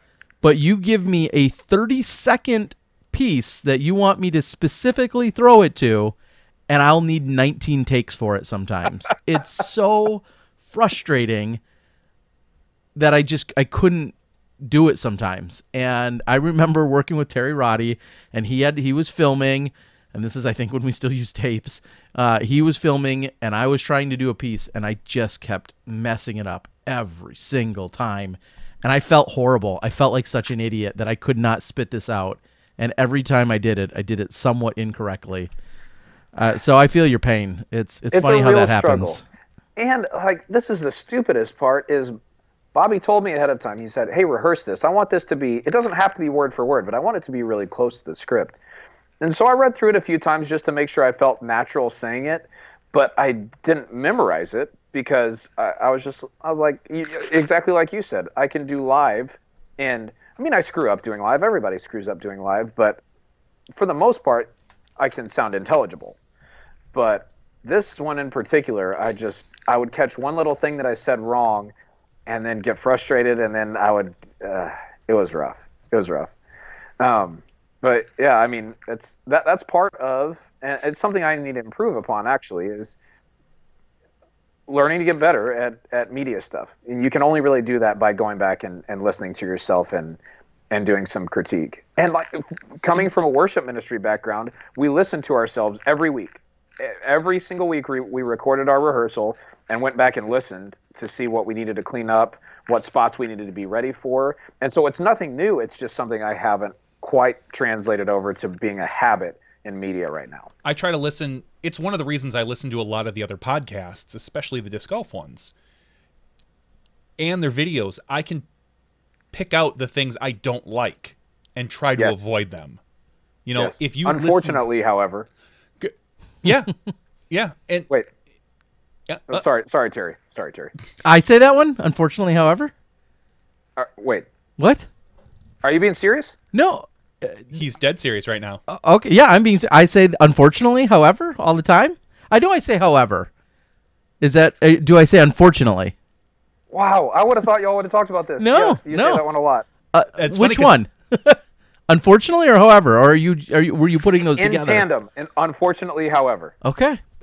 I've been told that I say however a lot. I that one I've been told. No one has ever said to me unfortunately. Really? And it's really funny because I can pick up on a lot of Terry's verbal cues, and every once in a great while when we're on the call, I'll tell him to stop saying something like, stop saying perfect, perfect, or nicely, and like, just stop. Use a different word. But if I listen to almost every podcast and I pick out something, and I can pick out the things that people are crutching on. If you listen to CCDG, Ian, his yaz, he yaz more in the first 10 minutes than you will hear on any other video. You know, Terry says perfectly. I had one for Sexton too. I forgot what it was because I was listening to one of his videos. We all do it. Yeah. I try not to. If you listen to way back some of the early ones, I yad a lot as well. Or yep, so, yep. You're right to acknowledge someone that you're listening. My goal is to try to just shut up more, and then when you're ready to talk, say what you're saying, and then shut up again. Especially in a Skype interview, where when talking over somebody really wrecks the conversation a lot of times. Yeah, it's difficult.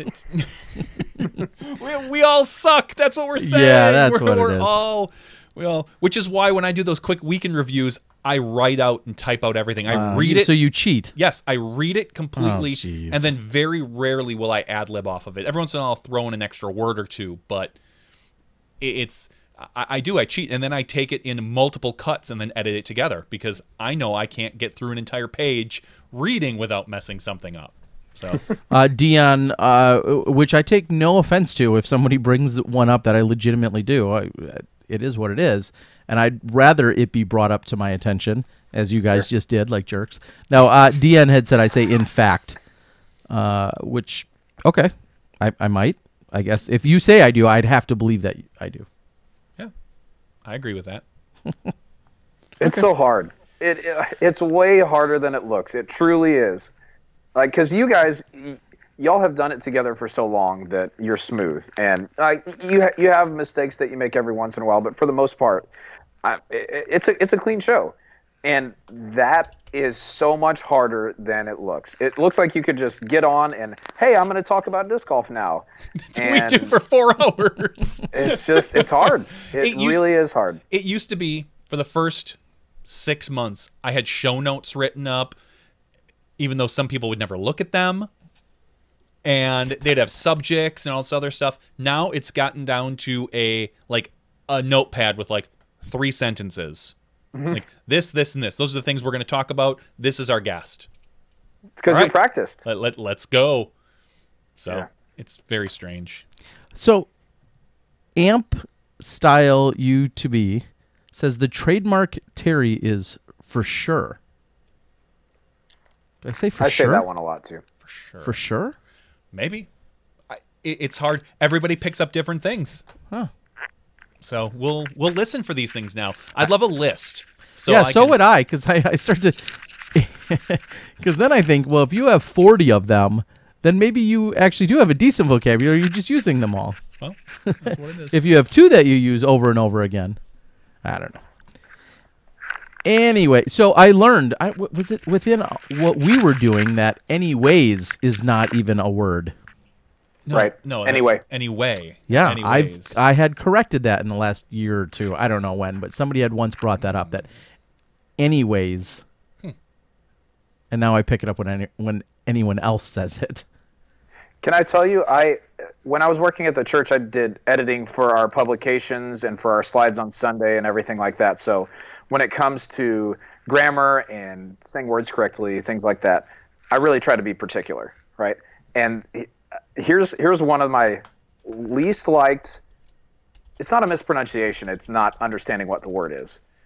And I'm sure that you have more that you'll be able to add to this. But the one that gets me more than anything else is when people say irregardless. Correct. It's not a real word. It's just regardless. Yeah, the word's already negative. You don't have to add that prefix. Yep. It's already in the negative. And once somebody says that, it's really hard for me to be like, yep, you're right, man. You're right.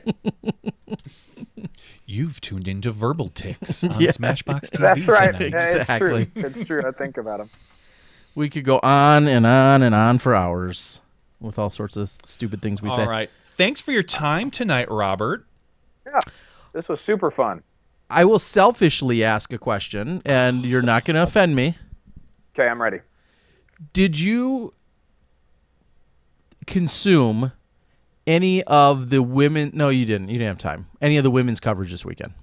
Not yet. It's on the agenda for this week. Okay. Because I always go back and watch coverage just to see what's out there, see what people are saying, see who's playing like what. I feel like if I'm not in touch with the professional disc golf world, then I'm missing out on a decent portion of my job. And so, yeah, that's an excuse to watch disc golf, but it's important for me to know what's going on. And so I take in a whole lot of YouTube videos.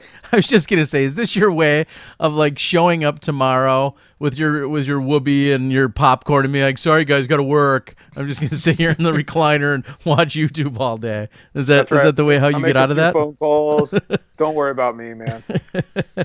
I ask because, and this does kind of go hand in hand with our conversation right now. I ask because in the most recent videos I've been doing a lot of commentary. I've now come full circle to putting commentary back onto videos. Almost all the time, they're going to be in the middle of the night. I'm doing the single person editing. And so by the time I've got it edited together, it's 2, 3, 4 a.m. And I remember distinctly the other night, it was 4 a.m. when I got started.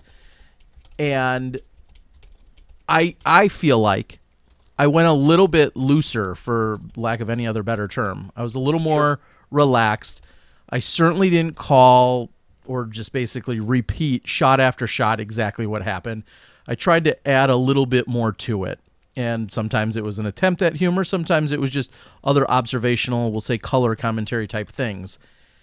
And by and large, it seems like it was very well received. There was one jerk that said, oh, it's the most annoying commentary ever. But he or she was one among 70 other comments throughout the weekend that were really positive. So I have to take that, I feel like, as an outlier. And anyway, what I was really getting at was if you consumed any, and as to if you had any feedback, about it, because it seemed like it was well received. And I'm not out here like looking for a pat on the back by anyone or anything silly like that.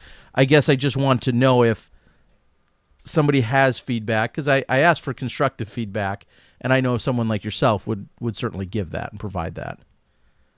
But yeah, I have I'm definitely interested in that, and I enjoy when you do commentary. I think it's gone really well the times that I've heard it, which honestly has been a lot. But I haven't checked in on this newest stuff, and so I'll check it out and see how it feels. I like the professionalism portion of it. I think that when we add in humor, if it's done well, it can make it seem like, oh, you're comfortable enough at what you're doing to make light of what's happening. And I like that personally. I don't like when it's just like a joke show the whole time. Sure. And I would assume that's not at all what you were going for. No. Or what you did. No, I feel like it was a little bit of a mix. Of course, I'm telling you about the shots and the course. One thing, because I'm fortunate enough to be doing the recording, and I'm usually right there on a T-pad. If there's interaction or conversation that takes place that I may or may not get on camera, I then have the luxury of being able to then interject it into the video and say, you know, Sarah and Val just a few moments ago were talking about how tired Val is, or whatever the conversation might be. And if it makes sense to inject that into the actual doing the commentary, then gives me that opportunity. And I feel like that can be a little different from what most people are used to. But you're right. I want to mix, some of the facts and some of the actual, legitimate details, and then add in a few other little snippets from time to time. So that's what I was going for. Yeah, and I like that because I don't really love commentary that just tells me what I could see on the screen. And that's what I was trying to get away from. So, okay. I like that. Which is funny because Andrew Clayson here says, commentary is good. Sometimes I don't watch every shot, so it's good to hear what's going on. Oh.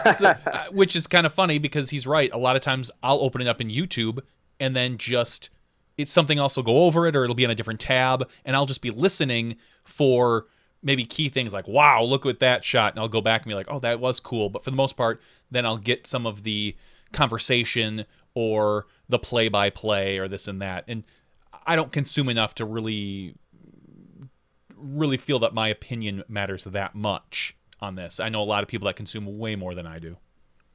Yeah, but commentary is really important because then you can consume, like you said, you can consume disc golf passively then. Mm-hmm. Like that's why podcasts are doing so well right now, because everybody's multitasking. Everybody has something going. And so a lot of times when I'm watching those disc golf videos, it's while I'm checking an email or updating some inventory that I need to. And so having that be both descriptive and color in portion, I think is really good, to where you don't have to have your eyes glued to the screen the whole time. So I'm right there with you, Johnny. Although I use a floating player for YouTube, so most of the time it's on top.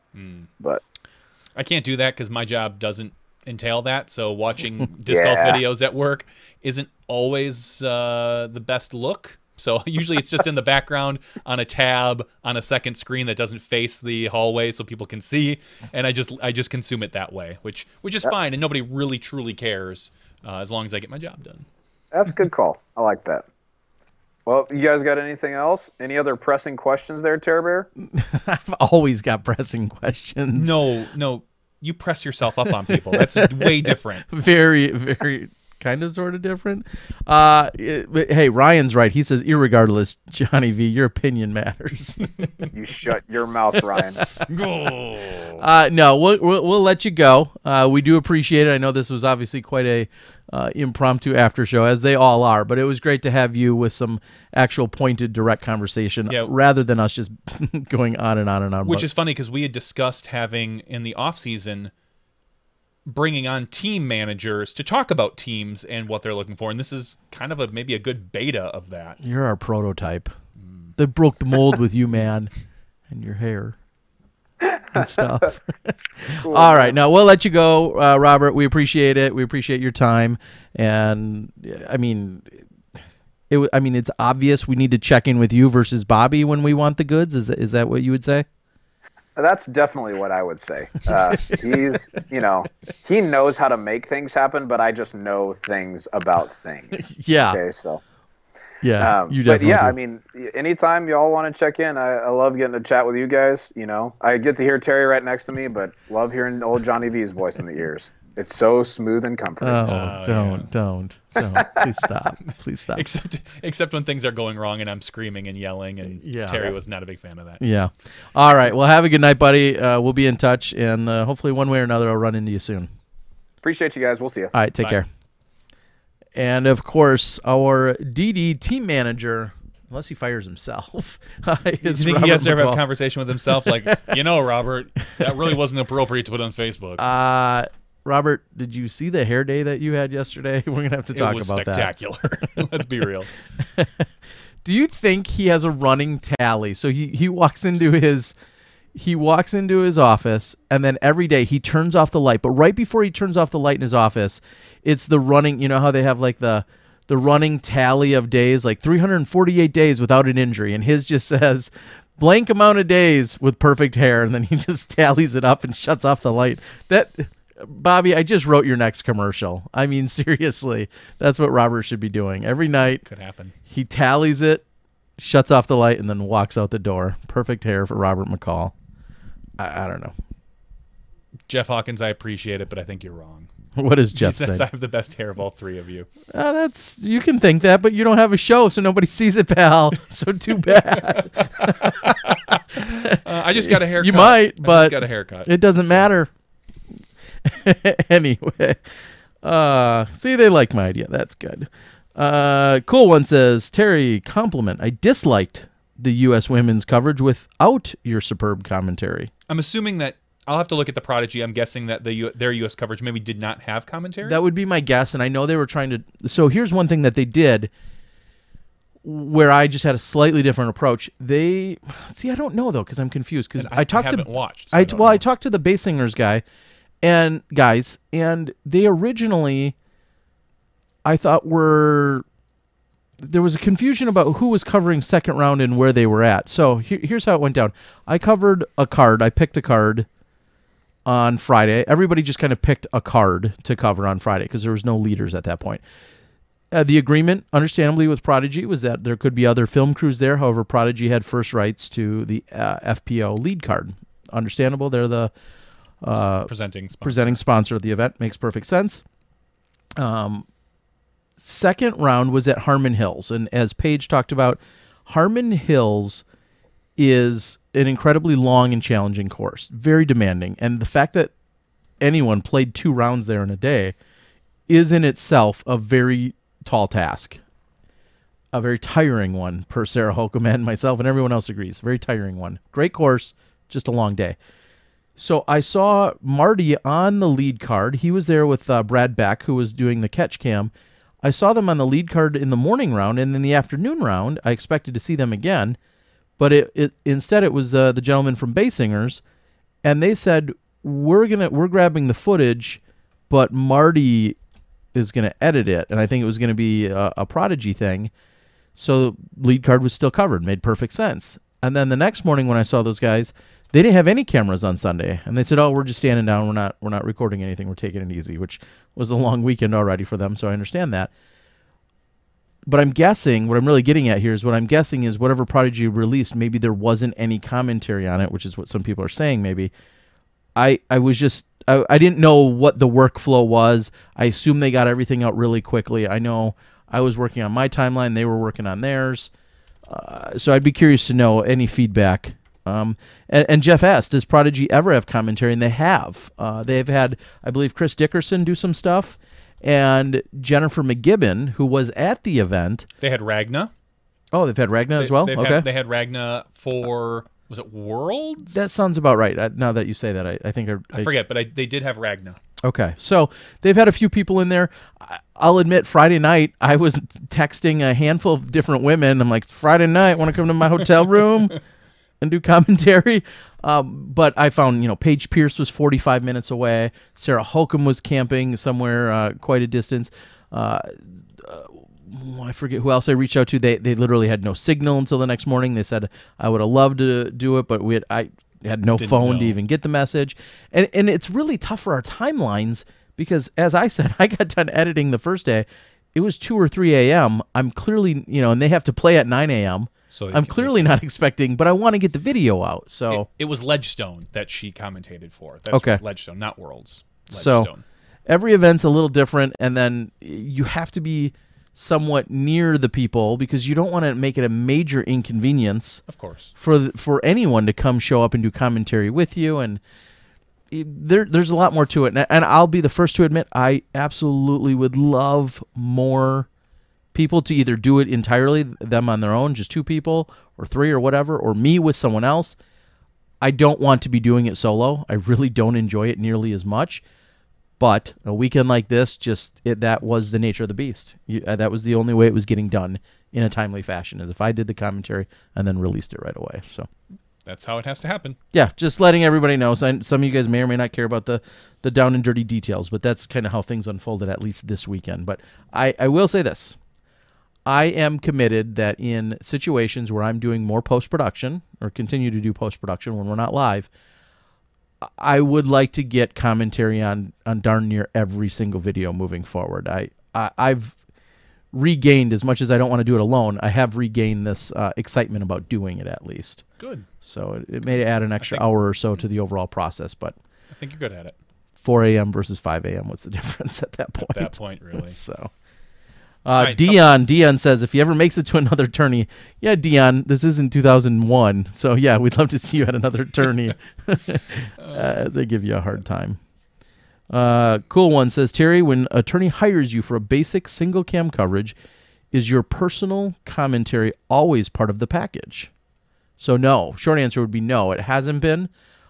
Sometimes people actually, rarely does anybody actually It's usually not even probably discussed. Yeah, it's normally, hey, we would like you to come in and film our event and release the footage, but you haven't really had a conversation as far as very, very rarely is it, and we'd like you to have this person with you, or we'd like you to have this person in general. You could put out one without any sort of commentary, and it's not part of the package, so to speak. It's just what you feel is best. And I'll follow that up by saying, maybe not just me, but maybe all of our production companies, I think we'll probably get to a point where we get a little bit more formal and official and serious, and your contract within there states, here's the expected release time and day, whether it's next day or can it be relaxed by a couple days. It will or will not provide commentary. It will or will not have certain additional commercials or advertisements placed within it. It may have a watermark or whatever. There can be a lot of ambiguity out there, and right now, I don't want to say it's still the wild, wild west, but we're all kind of working through it as we go. It's starting to get a little more tame.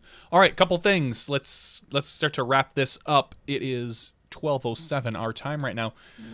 For those of you that did see the post that I made on Facebook and Patreon, the discs, all the Patreon discs for the $3 and above supporters. Everybody's losing the stream or it's froze.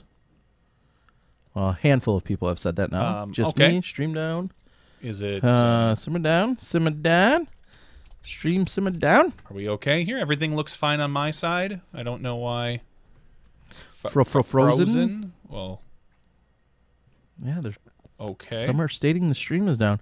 Oh, I'm uploading more footage. No, I'm just kidding. All right, it's back. Okay, cool. That's strange. That happened one other time too, and everything looks good on our side. So, as I was saying, some Smashbox related things. One, the discs are over there for the Patreon supporters. If you want to be included in this giveaway, we're giving away, so to speak, you need to be a Patreon supporter at the $3 and above level. That's Patreon, patreon.com/SmashBoxxTV. I have signed them all, whether you like it or not. Terry will take them, and in the next couple days, probably sign them all, whether you like it or not, and we will ship them off. For the most part, you do not get a choice in what you're getting. I have reached out to a few people. Oh, don't say that. I know I have to, because it's going to get out there. I have reached out to a few people, some of our very, very, very big Smashies, and asked if they would like a specific disc. There's only 2 molds, so let's be. Yeah, there's only 2 molds. Let's also and they look identical. I mean, they're both putter molds. I think there's a Marshall and a Warden, so like you would never know it by looking at it. So that is out there, but they are leaving my hands. I'm going to hand them off to Terry, Bada bing, bada boom. And then, so speaking of Patreon, let's give away our Patreon prize for the weekend, for this week. I have to go full out. Well, it's not full disclosure. I have to go full on discredit. These last few weeks have been insane, as I've alluded to. I think I've been, like I said, only home a few nights out of the last 33.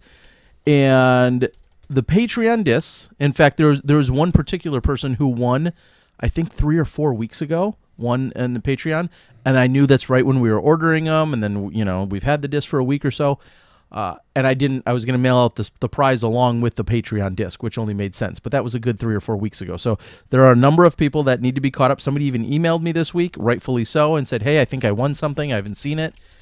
That's all going to get caught up in the next, 48 hours. So I just want you guys to know I haven't forgotten about you. You're still getting your stuff, all that good stuff. And these Patreon discs, this is going to be a little bit of an effort, believe it or not, to mail out 70 or 80-ish. Yeah, it's about 80. It's about 80 discs. So there's going to be a legitimate effort on my part to get all of those out yet. But all that's going to be happening this week. So just to reassure everyone. Invite me over. I'll come over and help you package them. Oh, I'm not touching my printer. Okay. I don't have anything in particular. Yeah, I've got some. Well, it's going to be a surprise. I've got some stuff in mind that we'll be sending out for tonight's winner, whoever that might be. And I will follow up and say last week's winner, Josh reached out to me, and he's here in Wisconsin, and he reached out and said that his family's good, and really glad to hear some good positive news from him and his family. So thanks again, Josh, for being a supporter, and happy to hear about everything going as well as it can for you. All right, 159 names. Number 50 on the dot. I'm going. Ryan Pilcher tonight is not our winner, but just gave a $5 super chat. We appreciate it, Ryan. Thank you, Ryan. So it's mailing fees. Yeah, every disc will go in a box, which then will be shipped out at probably 9 ounces, which means every that's 3. That'll cost us like $348 plus the cost of the box for every single disc. Really? That much? Yeah. Wow. Yeah. Anyway, Eric Olden. Congratulations, Eric Olden. Eric. You are the Patreon winner tonight. We thank you for your continued patronage. I don't have any other information on Eric. So congratulations, Eric. I will send you an email with Terry as well as I do, and we'll ask for your. Some people we already have the address. If you're a $3 and above patron, you have to give us your address so we can send these out. Please, that's a good point. Check Patreon to make sure your address is correct, because I'm going to grab these right from Patreon, and they're going to be shipped out. So we will know if it goes to the wrong place. So please make sure, if you are a Patreon supporter at the $3 and above level, make sure your address is in and correct. That's all I have. Yeah, good call. No, not Eric Oakley. Is that what? Nope, Eric Olden, Olden. Eric Olden. Eric Olden is our winner. Cool One says, when is the live grip bag raffle? 9:00 last night. It was. I think you missed it. Shucks. No, he does actually have a great idea. Super chat $5 to enter. Yeah, that would be a clever idea. It'd be really no different than doing an auction online on Facebook, but it would be kind of a clever thing. Truett asked, "What is this $5 thing?" Truett, his key was broken. It actually should say $25, and so hit the 25 on your keyboard. No, in all honesty, in seriousness, I should say, there is a little $ for those who may or may not realize it. There is a little $. If you are logged into the YouTube on a browser, at least, I see a $ right underneath the chat line, and I also see a little emoji sign. But if you click on that $, that is called Super Chat, and when you then click on another button that says Send Super Chat, and then you can make it any amount you want. I see that when I opened it just now, I tested it. It, for me, defaulted to $2. There's a little slider bar that you want to push as far to the right as you can. And It can go anywhere from $1 to $500. I think you could enter in your own amount. Let me double check. Yes, you can enter in. How high does it go? Come on. Up to 500. Oh, one more number. Let's see. 1,001. No, it looks like. It looks like it restricts you to 500. Yes. So bad news. It is only lets you go to $500.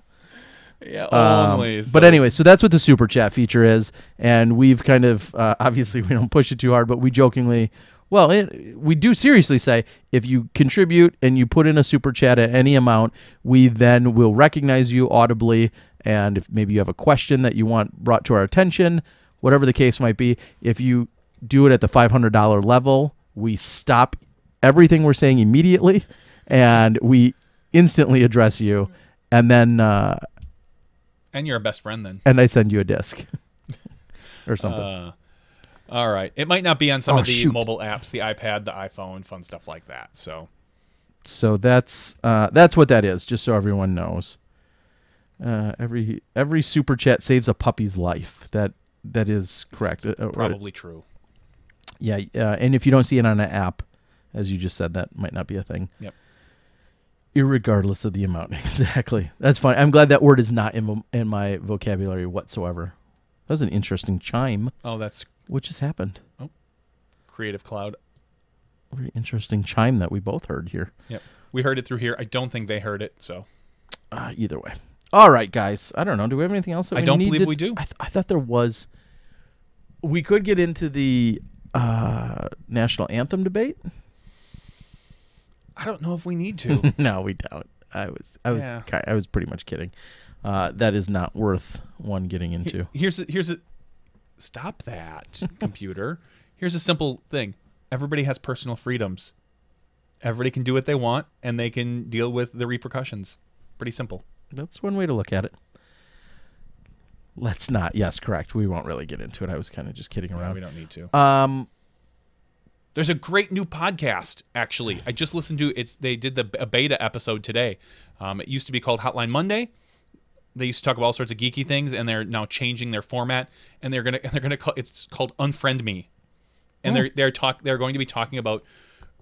These are two guys that are both pretty level-headed that are going to be talking about the latest and greatest. Hot topics, usually, maybe political. Not the store. Yeah, not the store. And today they did, their beta episode that I kind of listened to and watched was about the entire NFL thing. And it's just, hey, and like I said, the whole point is talking about these hot topics on Facebook and social media and Twitter, and it's just called Unfriend Me, which I think is kind of a clever name. It really is, and it's funny because I won't say I had that thought of a podcast, but I did have that thought today when I was kind of just trying to process what hot topics are and when you see people say that. And one of the most recent ones you think about is obviously right around election time when someone says, oh, if you're voting for so-and-so, just unfriend me now, you know, and both sides of the aisle, whatever. If you're interested in it, like I said, you can look up Hotline Monday.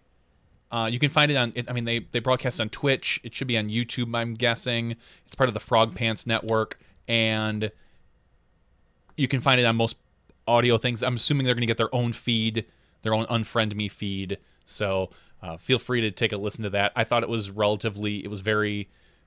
it gave some really good background and history on the entire protests. But then they took also calls, their call-in show as well. So I thought that was pretty cool. They're kind of trying to emulate more of a sports talk network, except with the whatever offensive thing is going around for the day. Wow, this is new. I see Paul Macbeth shared it, but it also just showed up. A little love for Milwaukee County parks, and you should pull this up and we should play this. Ben Askren. Oh yeah. Looks like a somewhat serious interview of sorts. Talks about his career in MMA. This is at our local course because Ben doesn't live far from us, and I'm only seeing just the wow. I'm not even seeing it. I'll have to pull up Paul's page. It looks like an interview with Ben Askren. Some of you guys know him. He plays for Discraft, but he is also a welterweight champion of so many different hundreds of ways or kinds. He's I don't know all the details. I'm clearly not a hardcore MMA guy, but it shows him. It's some kind of ad for one championship. I know I think he's undefeated. He's He has competed all around the globe. I think he was just in like Singapore or somewhere a few weeks ago where he won an event. Won an event. I'm so in disc golf speak. Wow. Where he beat down his competitor. Submission thingy, MMA points stuff. Should I play? Yeah, this? play it. Or- I haven't all right. heard it myself, but Hold I'd on, love to. Let me make sure that I have the audio set up properly on this. And then I'll get back to a few of these questions here in a moment. So Ben Askren, yes, wrestled at Missouri. Ben Askren grew up and lived about 15 minutes from where I live right now, in the Heartland area here in Wisconsin. And now he lives in Wauwatosa, Wisconsin, which is right between where Johnny and I basically live right now. Okay, let's see if this works. And there is Forgive me if it doesn't. Milwaukee County Parks, which is our local parks department. Should our voices be on this too? Probably. I don't know. They don't need to be. I don't even know what it is. Yes, won the fight is what I was looking for. Again, I'm in such disc golf speak that I couldn't spit out the fact that he wrestles stuff. Square, Let's see if it. circle. I'm the first three-sport athlete. There's been some great two-sport athletes. Deion Sanders and Bo Jackson both played baseball and football, but I'm the three-sport athlete. Three sports, wrestling, and been an MMA world champion, and disc golf. I was the fourth highest ranked amateur in the world in the disc golf out of like 15,000 people who were registered amateurs at that time. I took second at the U.S. Amateur Nationals in 2011, and I took ninth at the Amateur World in both 2009 and 2011. The thing about disc golf is even if you suck at it, you're still going to have a good time. It's not like MMA. Like if you suck at MMA, you're going to get punched in the face and you're going to be miserable, right? If you suck at disc golf, well, you still get to go walk around in the park and have a great time. The key to a good throw, it's all about the wrist snap. So when I throw, I'm going to snap my wrist. That's what's going to make the disc spin. The more the disc spins, the farther it will go. It's different than a regular frisbee. People can throw a regular frisbee very easily, and so they always get frustrated because they go out there and throwing a disc is significantly more difficult. It's a game of disc golf. It's a fantastic game. It's fun. It's easy to play. I'm sure you guys will love it.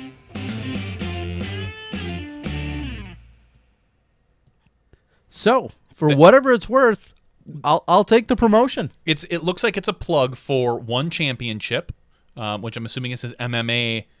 Whatever he's doing through MMA, you'll have to forgive us. I've always wanted to have Ben Askren on the show. He's like I said, he's a local guy. I think he's vaguely aware of us, but I think it would be kind of fun.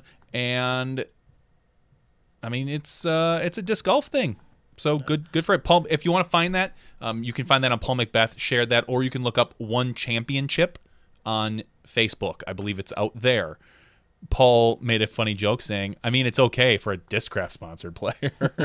Clearly taking a funny jab. And then it said, hashtag joke, hashtag don't get offended, hashtag for real thought. Or for real, though, it's just a joke. And then he tagged Ben Askren. So, of course, Paul just poking a little fun and with no seriousness there. Well, Ben Askren's not the guy I'd want to poke fun of. He's not a guy you want to make mad. And I think that's what Paul's joking about there. Yeah. Okay, so it looks like they're also part of it is promoting the live stream event, a pay-per-view event in Singapore on November 24th. I believe Are we live broadcasting that? We should. Excuse me. I believe he just won a big fight very recently, like in the last month or two, in some other country. I kind of very passively, of course, follow along with him, and he's played in a tournament or two that I've run. So kind of cool. Interesting.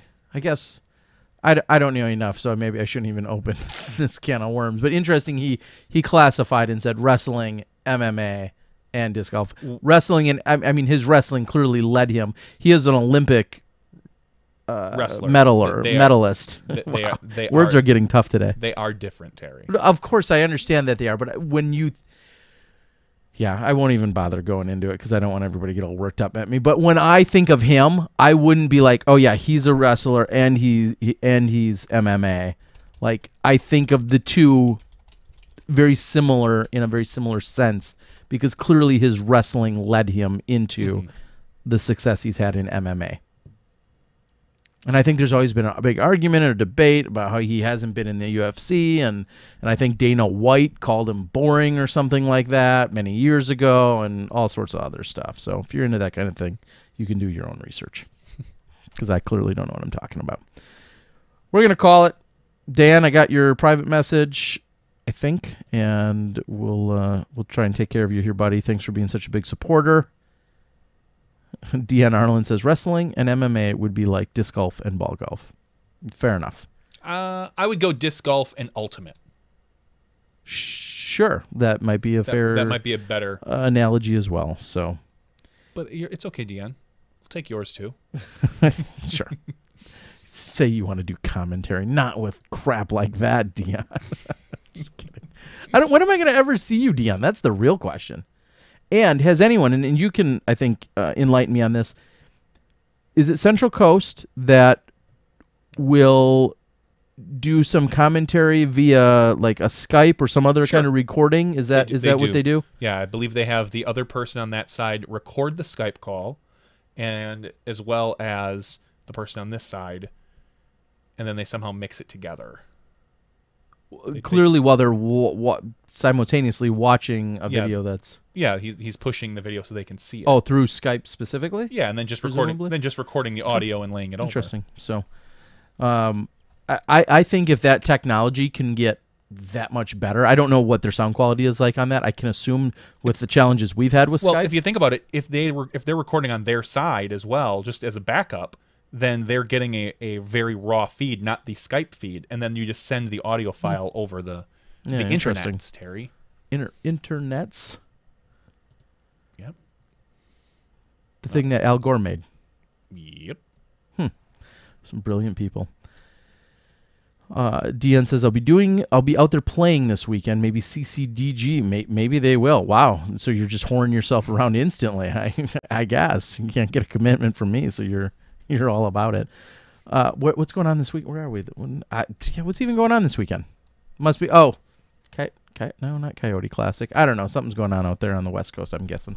All right, guys, we're going to call it. It's been a great night. It's been awesome having Robert McCall, getting those insights from him. He's already sent me a private message, and he's letting me know who is in hot water over at DD, which is great to know. I'll share that with you guys next week. So stay tuned for that sweet action. For Johnny V and myself, and all of our amazing Patreon supporters. We couldn't do it without you guys. We'll keep plugging away here and bringing you some at best mediocre content week in and week out. We'll see you guys next week when you step inside the Smashbox.